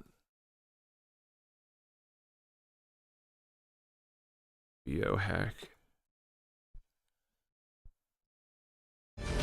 Hey, Melissa. Well, yes, lawmakers were informed that the Congressional Budget Office has had a security incident. Washington Post going a step further and reporting that they were hacked by foreign actors. The Congressional Budget Office did confirm to CNBC in a statement that they have identified a security incident, have taken immediate action to contain it, and have implemented additional monitoring and new security controls to further protect the agency's systems going forward. They say the incident is being investigated.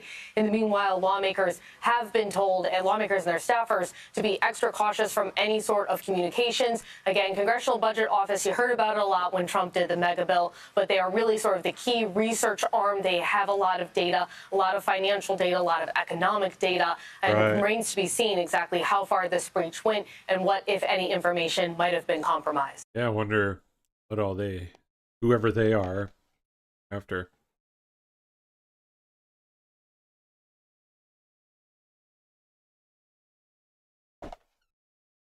Huh.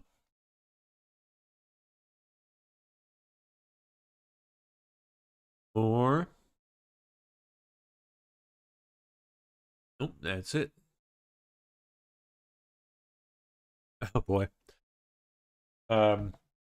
Ex-FBI agent Kyle Seraphin seeks to dismiss the lawsuit from Kash Patel's girlfriend Alexis Wilkins over his claims that she's an Israeli intelligence asset serving as a honeypot.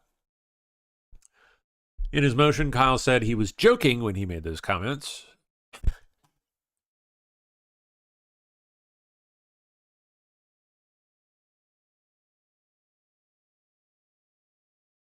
Kyle, Tesla shareholders approve Elon Musk's $1 trillion pay package. Wow. Over what time period? I mean, dang.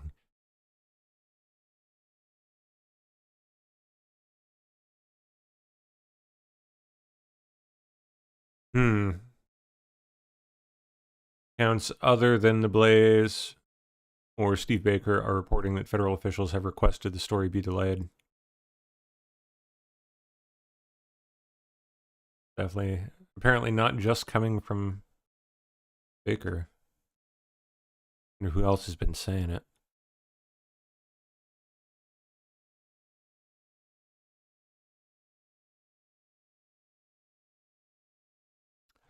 Ah, yes, the Veterans Day Parade in Portland, Oregon has been canceled. What happened? Portland chapter of the National Association for Black Veterans said he was not able to get sponsors this year. Wonder why that would be.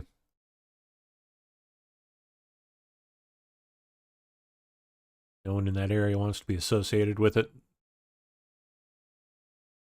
Parade typically costs, it isn't even that much, $20,000 to put on. Wow.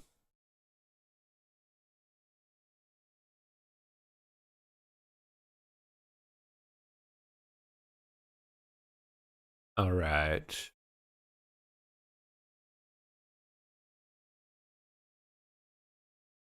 Let me see what else we can find here in the last 30 minutes. So.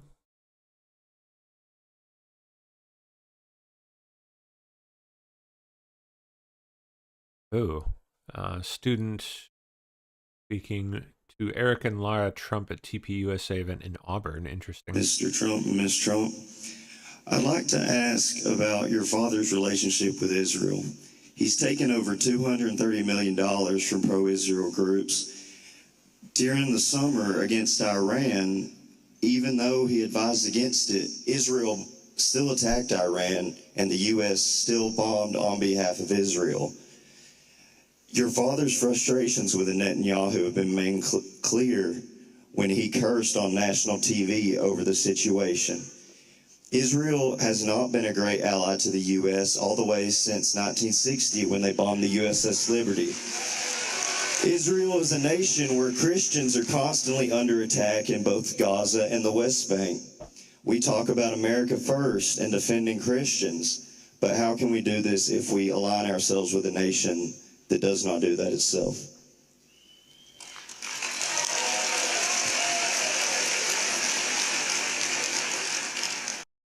Curious to see these two respond to that. There's no question my father's had frustration. In fact, I think he's had frustration throughout the whole conflict. Thus far, the number of times that this has come up, I mean, everyone associated with the admin has handled it well.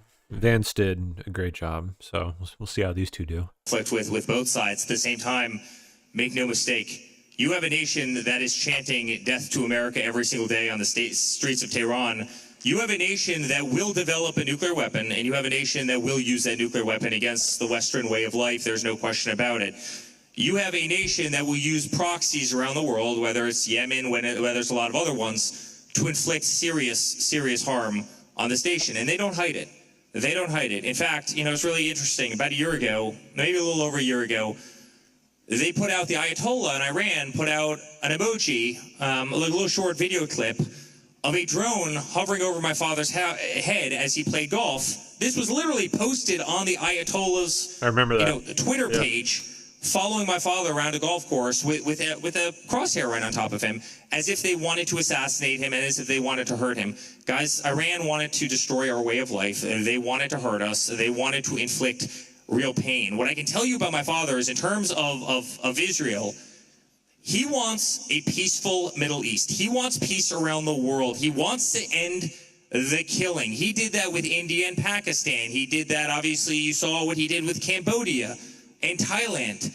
He's tried to stop every conflict because he's sick and tired of the death and destruction. So there have been times that he got mad at Netanyahu. There's plenty of times where he's gotten mad at Putin. There's times where he's been mad at Zelensky. And he uses all of that as a tool to stop pain and destruction and death of people that are our age, your age in most cases, who have become political pawns and who have been marched into literally trenches and killed by the millions.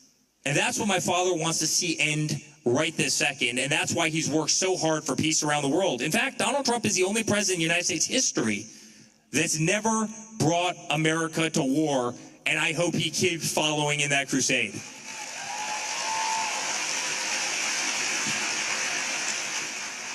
In response to the nukes from Iran, Israel has nuclear weapons and is not a part of the IAEA, unlike Iran.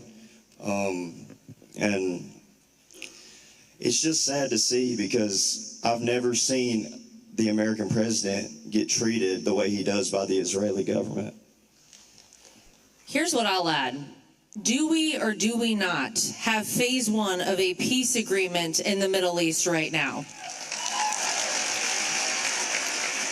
Nothing is ever going to be perfect, but I'll tell you what, this president works with what he has. He believes in peace through strength, and whether we're talking about in the Middle East, whether we're talking about a 40-year war like Armenia and Azerbaijan, as Eric just pointed out, a 5-day war in Thailand and Cambodia, this is a president of peace. And sometimes you have to be slightly unconventional with how you get there. You use what you have. That is certainly what he's been able to do. And I would just say, peace around the world sounds pretty good to me, and that's what this president is bringing. Generally handled that pretty well. They're good answers from both of them. Good.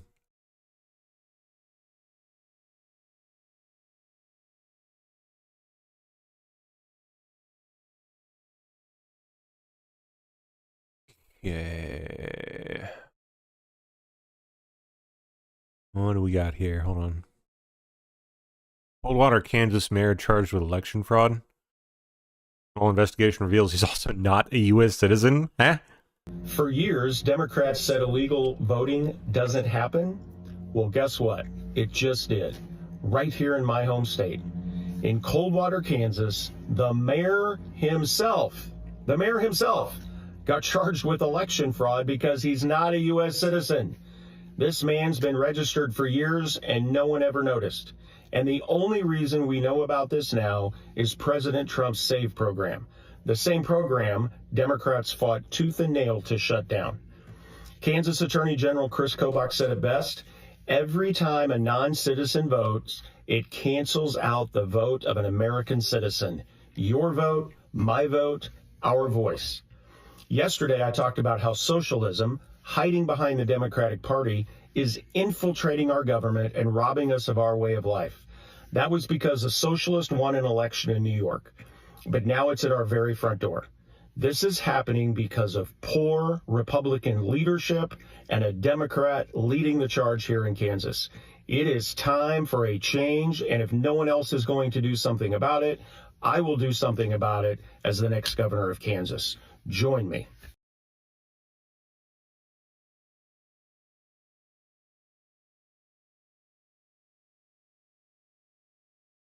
First I've heard any of that. Excuse me.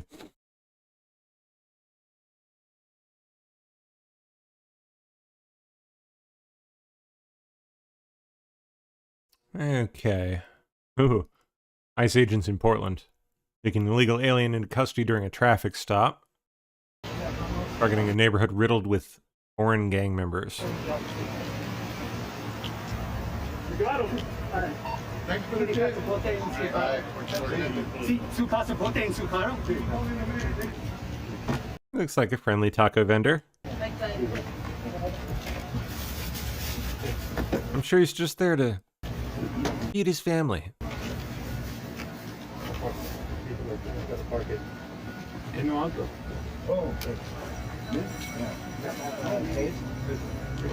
Yeah, but we got gear in it.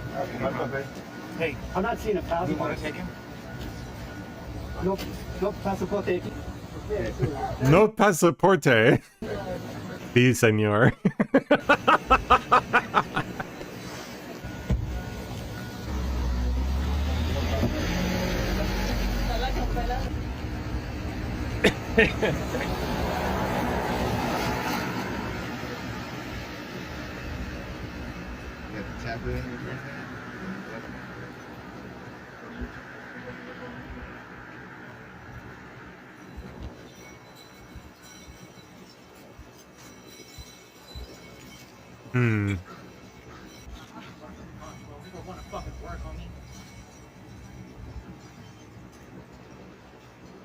Oh boy.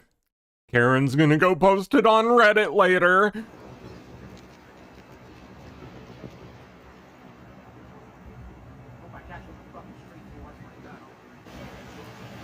That one was talking shit to himself.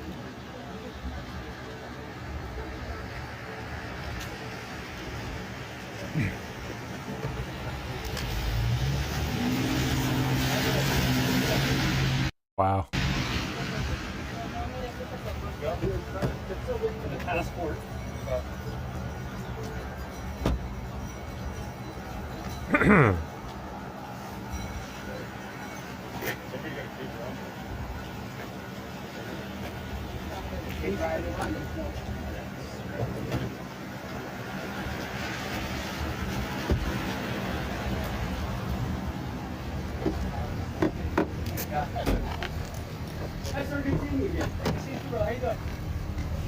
Adios, amigo. Okay, one passport. Oh, one pasaporte? Process on your dash.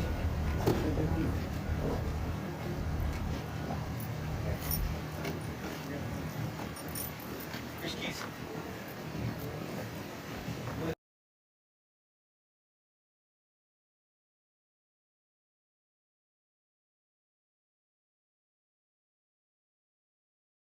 Actually, you know what? Let me go back to her. See what the latest in Portland is. Give me more of that. Portland, Oregon again. ICE arrests previously deported illegal migrant unlawfully residing in a foreign gang-flooded neighborhood. Carla, step out of the car. Step out of the car.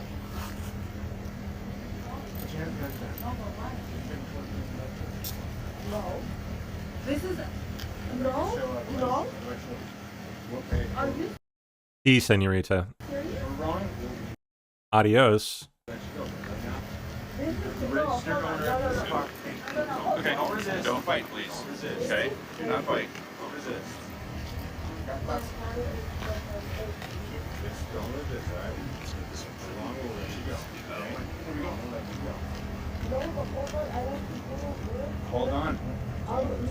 Just not. Okay, we'll figure that out. But right now you need to comply, please. Look at those tattoos, man. I want a closer look at those. Look at them face tats. Come here.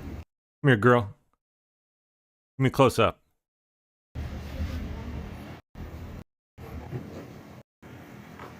Where's she at? Aw. We don't get the close up. That's the best we get right there. Are you serious? Okay, don't fight, please. Okay. Always funny when they resist, isn't it? Previously deported illegal alien crashes his vehicle during a pursuit, escapes on foot in an attempt to evade arrest. ICE SRT officers chase the subject through the woods and make a successful apprehension in Portland. Behind enemy lines. Left on bank, left on bank.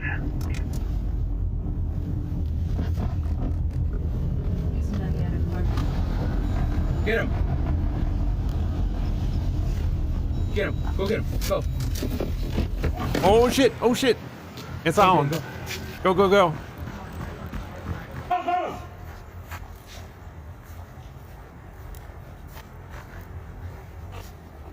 Sit you up. There we go. Okay. 158. You tried, Jose. Andres, uno, dos, tres. This is a valiant effort. Okay. I got a double lock. Your phone. Enrolado porque está aquí ilegalmente, all right? ¿Tienes pasaporte en tu auto? All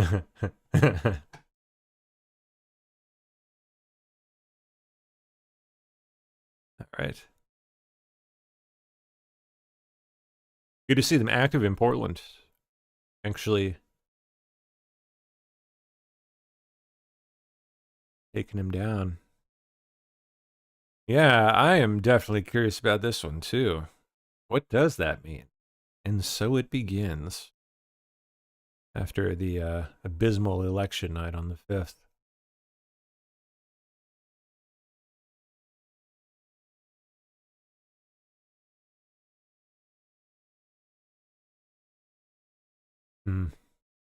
Crap. Could be. Definitely be nice. Nice to dream. All right. Keep moving. See what else we can find here. No. 15 minutes left. Truck nearly causes multiple accidents. Look at this stupid motherfucker. Nigga, I'm not letting the motherfucker get over shit. This that stupid ass shit. You see this shit? Motherfucking Swift driver. This stupid motherfucker. Y'all see this shit? Oh my God! Look at this shit. Look at this shit. Let's see what he gonna do, y'all. That's straight into oncoming traffic, dude. Look at this shit. Look. And he's just expecting him to go on the shoulder. Run a little corner off the road. Look. Look. Look at this shit. Y'all think a motherfucker be playing out here? I'm glad I can catch this shit. Good golly.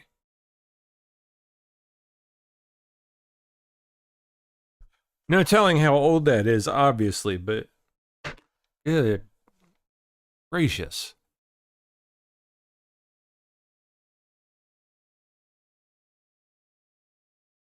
It's scary out there, man.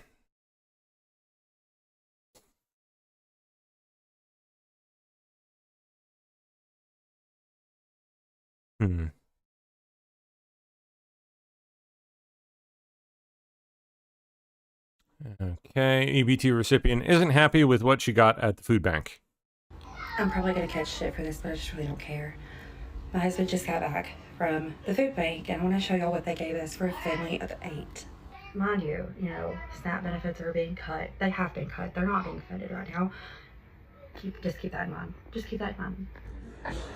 So this is what we have for a family bite. This is supposed to feed us for 3 days, 8 people. So Oh, we get all the no. bread and it's not expired, so that's good. These beans, I have no idea how to cook beans like this. Doesn't know how to cook beans. Is literally using a smartphone in her hand to record and stream video to the world, telling people about how to do things, but doesn't know how to cook beans in a bag. I guess I'll learn. Whole dates, no idea how to use these or like what they The bag probably has directions, by the way. can taste like. Okay. 1 box of macaroni. Got the cans. I don't know. It's like a frozen peach thing. We've got a bunch of these in the fridge. Nobody's really touched them. I also have no idea how to use this, but I'll figure it out. This is the real kicker for me, is that these 3 things are expired. This is a loaf of bread. I don't know how it's not molded because it went out like last month. There's this, nothing. And then fish that there's no air in the bag, so that indicates that there's a hole in it and that bacteria has gotten into it. I have no concept of how to cook these either. Apparently never heard of the internet. But they're bad anyway.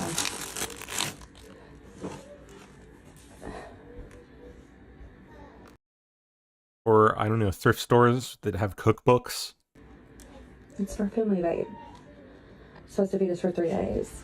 Mind you, government's shut down and you're not getting food stamps. And no, we're not just sitting on our ass. Like, what kind of person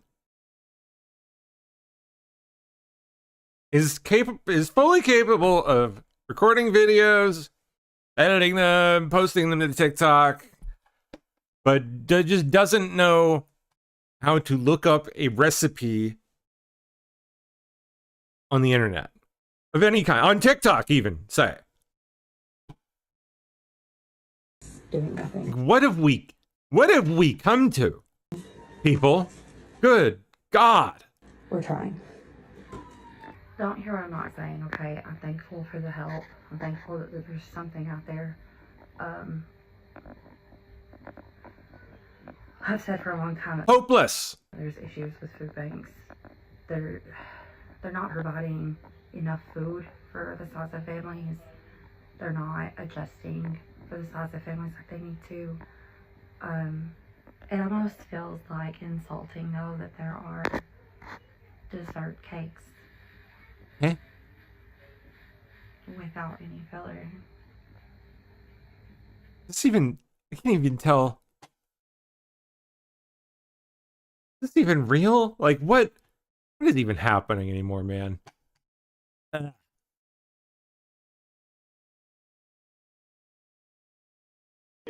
Hello, my name is Scarlett Kelly, and I am officially declaring war on the Republican Party. If you are a Republican on TikTok and you want to interact with me, you deserve to die. You deserve to be shot. You deserve whatever suffering could possibly come to you. If you are a Republican and try to start any of that kind of nonsense with me in person, you will lose your life. This is war. I am not joking. It's done. You are not an American anymore. You're out. You're off the list. You've been naughty. Like, come on. We're gonna start giving you the coal in the form of massive stones on top of a slab of wood on top of you. Have a wonderful day. Hello, my name.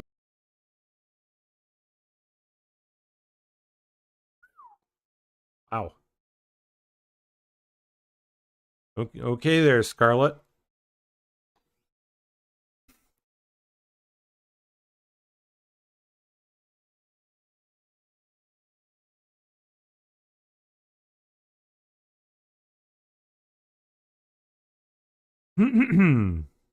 Let me make this really simple. No one's winning. Not Republicans, not Democrats. When military members cannot pay their bills, when air traffic controllers are calling out because they get zeros on their paycheck, when our safety is at issue in the skies, no one is winning.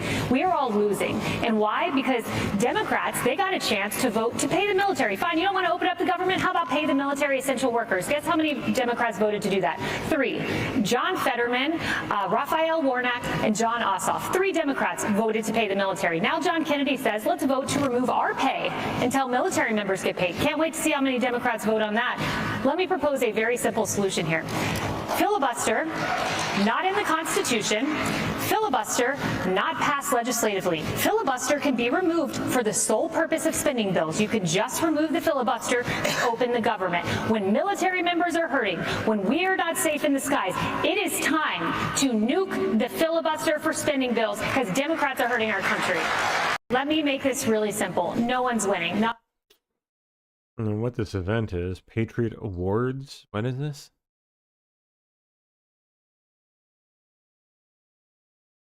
No idea. I don't know what this thing that they're at is.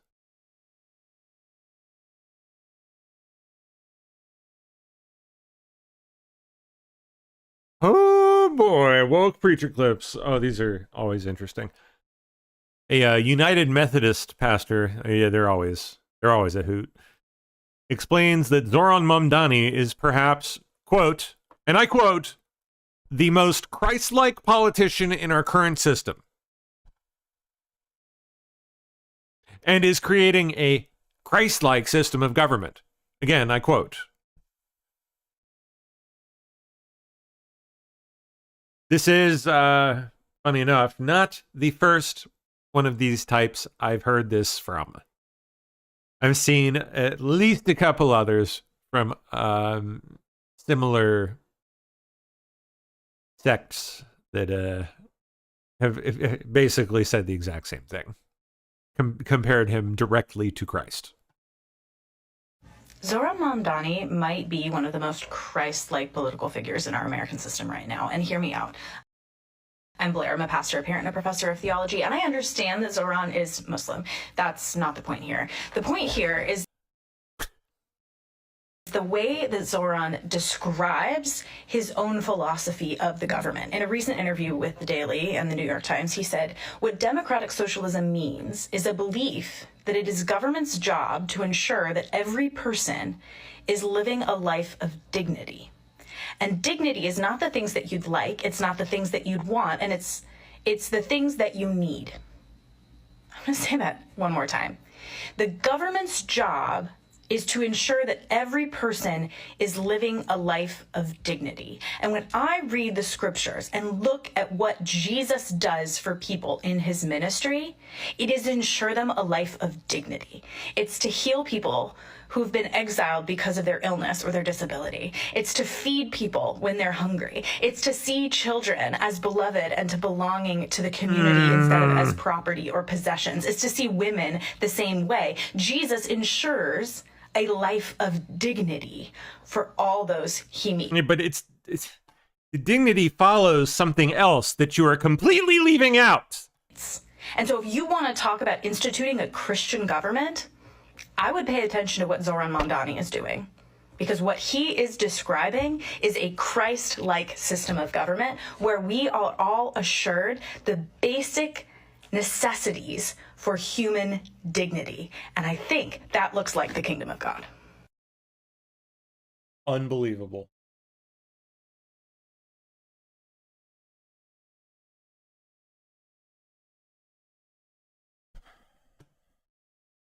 Yeah, not the first one of those I've heard over the last like 24 hours. Really troubling.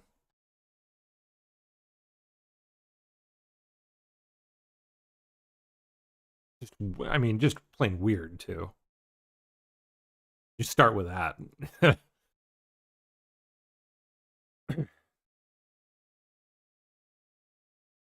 Okay.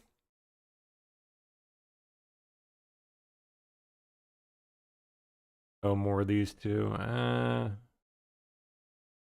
Ellie asked him about the Fuentes interview.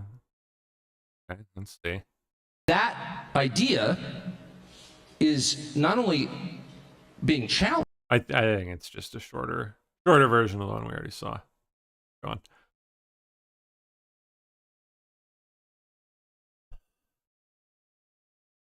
Huh. Okay. That's definitely worth bringing up. RFK Jr. back in 2024. Commenting on Ozempic. A clip. Which is a GLP-1 drug. Like the two that were being referred to today. Tucker Carlson just posted on his Twitter feed. Oh, I think it's the second one down from the top of his Twitter feed, and I urge you all to look at it. And it's a clip, it's an interview that he did with a former pharmaceutical company executive about Ozempic. And it's really revealing. It's an extraordinary piece of television, and it's a really wonderful expose on this product. One of the things that he said is it's a product that is illegal for weight loss in Europe. It's made by the biggest pharmaceutical company in Europe, Novo Nordisk. And they say in their materials, we're going to get all of this money from, this is going to be the biggest medical product ever made. And 100% of the money is going to come from the United States of America. Because we have the greatest obesity issue in the world. We have the greatest diabetes affliction, and we're the only ones that will allow it. And the impacts of this drug are just terrible. It paralyzes the stomach. It stops a lot of the serotonin that we produce happens in the stomach, part of the microbiome, and it destroys our capacity to produce serotonin. And it has on its label now, I think, black box warnings about suicidal ideation, and that and that it works while you use it for a lot of people, but it causes severe gastrointestinal problems. And the moment you stop using it, you regain all the weight. And meanwhile, your stomach's been paralyzed, and a lot of those impacts last, apparently, according to what they said on the program, after the use of the drug is terminated. Some of the most interesting, he talks about the amount of lobbying money that is going into the AAP, that the NAACP is now a registered lobbyist for the pharmaceutical companies, and on their website they label criticism of Ozempic as racist. And what? And the amount of money that's going into, into the medical associations that are supposed to be, that pretend to be protecting our health, and to Congress and to the press and all of these, they basically undermined all the institutions of our democracy to make us the sickest country in the history of the world and the sickest generation in American history.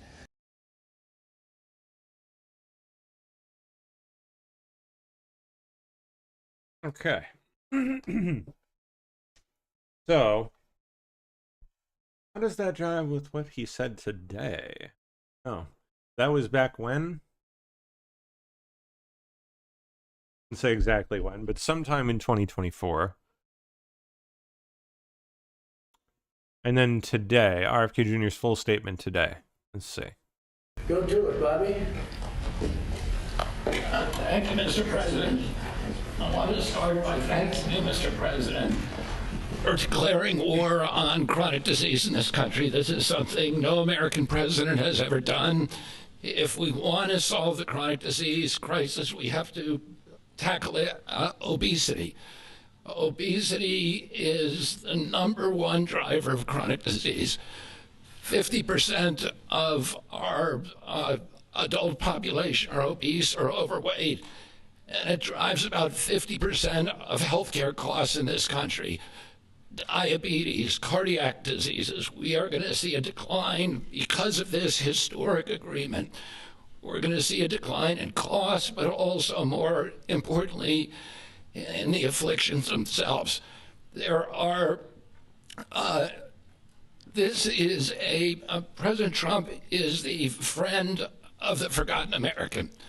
Obesity is a disease of poverty, overwhelmingly. And these drugs have only been available for people who have wealth. At one point, the majority of prescriptions, the highest concentration of prescriptions in this country, was the Upper West Side of Manhattan. And what about the people who live in rural areas, who live in food deserts? What about the people in urban areas who live in food deserts and are suffering from obesity and are locked into that system where they can only get ultra-processed foods, which are aggravating the problem? This will be a lifesaver to them. It's not a panacea. It's not a silver bullet. President Trump has also instructed us to address and end the root causes of chronic disease, and we're doing that. We're about to release dietary guidelines that are going to change the food culture in this country. They're going to change the kind of food the military gets. They're going to change the kind of food that our children get. We're releasing those in December. The Presidential Council for Physical Fitness is going to get more Americans into, particularly our children, into physical activity so that we can attack the root causes of this. In the meantime, there's nothing more important than we can do than lower this price. As I said, it is the #1 cost of all drugs. This is the biggest drug in our country. That's why this is the most important of all the MFN announcements we've made. This is going to have the biggest impact on the American people. All Americans, even those who are not on Medicaid and Medicare, are going to be able to get the same price for their drugs, for their GLP drugs. This happened because of the vision of David Ricks, of Mike Dusar, and the other people, and the people on our team who figured out a way to align the interests of the shareholders of their company of the American. Excuse me. Yeah, seems quite a change since last year. I don't know. I mean, opinions do change on that stuff, I suppose, especially with something so new. All right. Well, let me drop the share. I think Elsie's popped in at some point. Past few minutes. Yeah. What's up, man? How you doing, sir? I'm good. How are you? Doing pretty good. Was that about GLP-1? Yes, it was. They pumping that now? Yeah, seems like it. Yeah, well, they'll get to line their pockets all. Yep. Someone certainly is. Yep. Oh, yeah. Yeah, I don't know. That stuff scares me. I don't know. Yeah, man. I don't. There's just not like long-term studies. Realistically, Exactly. I think the longest one is like 8 years or something. Exactly.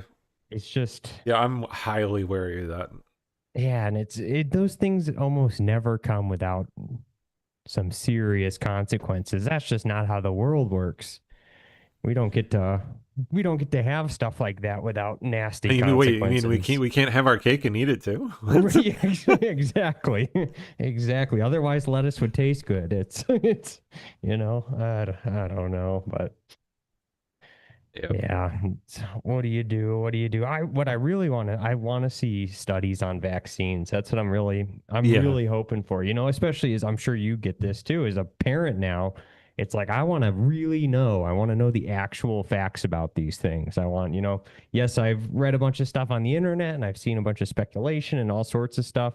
I want to know what's real about this. Once and for all. Right. I want goods. concrete data so I don't have to worry one way or another. Like, oh, is my kid going to die of something if I don't vaccinate him? If I do vaccinate him, are they going to be retarded? It's like, somebody please. Yeah, I'm hoping. I mean, I know that they know that people want this. So yeah, hopefully the right people are working on that. We'll see. Yep. Yeah, but I'm like desperate in that area, honestly, just because. Yeah, you got. How do you know what to believe? It's you got people shouting from both sides, and it's just. You know, yeah. People yelling, "Don't do any of it." People yelling, "Do all of them." Right. Like, right. And then like you ask for evidence, and it's like shaky on both sides. yeah, It's like, it kind of is. what the hell? I Somebody's know. got to have a good answer, but it feels like nobody does, and it just drives me insane because you don't want to make the wrong choice. Yeah. It's I mean, it's God one thing if forbid. it's your own life, but when it's right. when Yeah, it's I would a definitely little care one. less if I was jabbing myself, but or if I don't jab myself, which I don't, because if I get something and die, it's like, well, But if, for children, it's just drives me insane. Yeah, kind of stuff that keeps you up nights, multiple nights, many nights on end. Yeah. Yeah, definitely. How's your family doing? Pretty good. Pretty good. Yeah. Thank you for asking. How about yours? Yeah, How about guys your have little snow one? yet? How about the newest one? Good. He's good. Yeah. He's doing well. He's growing pretty fast. Good. Almost rolling over now, so cool. Starting to get a little movement, starting to smile, starting to coo. He's getting pretty cute, and my daughter's running all over the dang place. So that's the best. That's awesome. Ready for winter. It's going to be a blast. Cool. A little snow. That'd be fun. Yeah, and Christmas. I'm really excited for Christmas now that my daughter's old enough to kind of understand what's going on. It's going to be a whole lot of fun. It's the best time, yeah. Cool. Enjoy that. Yeah, for sure. Well, I'll let you get to it, sir. Get on upstairs. All right. Say hi to Radix and the kid for me, and you guys have a great evening. I will see you next week. Sounds good, man. Adios. See ya. Have a good one. All right. All right, guys. That's it for me. I don't really have much else, so I'm dropping it. And have there we are. Yep. I don't think we have anything else to cover. Let me see if anything else popped in there real quick. Don't believe so. Today's Thursday, so I will be seeing you guys bright and early tomorrow morning at 9 a.m. Eastern Time, 9 to 11. To round out the end of the week. So hopefully, all you fine people come join me then. If you'd like to help support us, please do. Please do. I didn't see any what do you call them, super chats or anything roll in there, but that's okay because I'd prefer you use the donor box anyway. The donor box gives 97% of what you send, as opposed to 70%, which is like a ripoff. No offense, YouTube, but yeah. I'll drop the link. If I can find it here. There it is. All right. Cool. Well, that does it for me, you guys. Hope you had fun. I know it's kind of low energy, but I don't know. The surgery is still, I just felt totally zapped today again, too, so sorry. Sorry, I'm kind of down, but, I should be back to it before too much longer. I'll be back to tip-top shape before you know it. All right, adios. Have a good night, guys.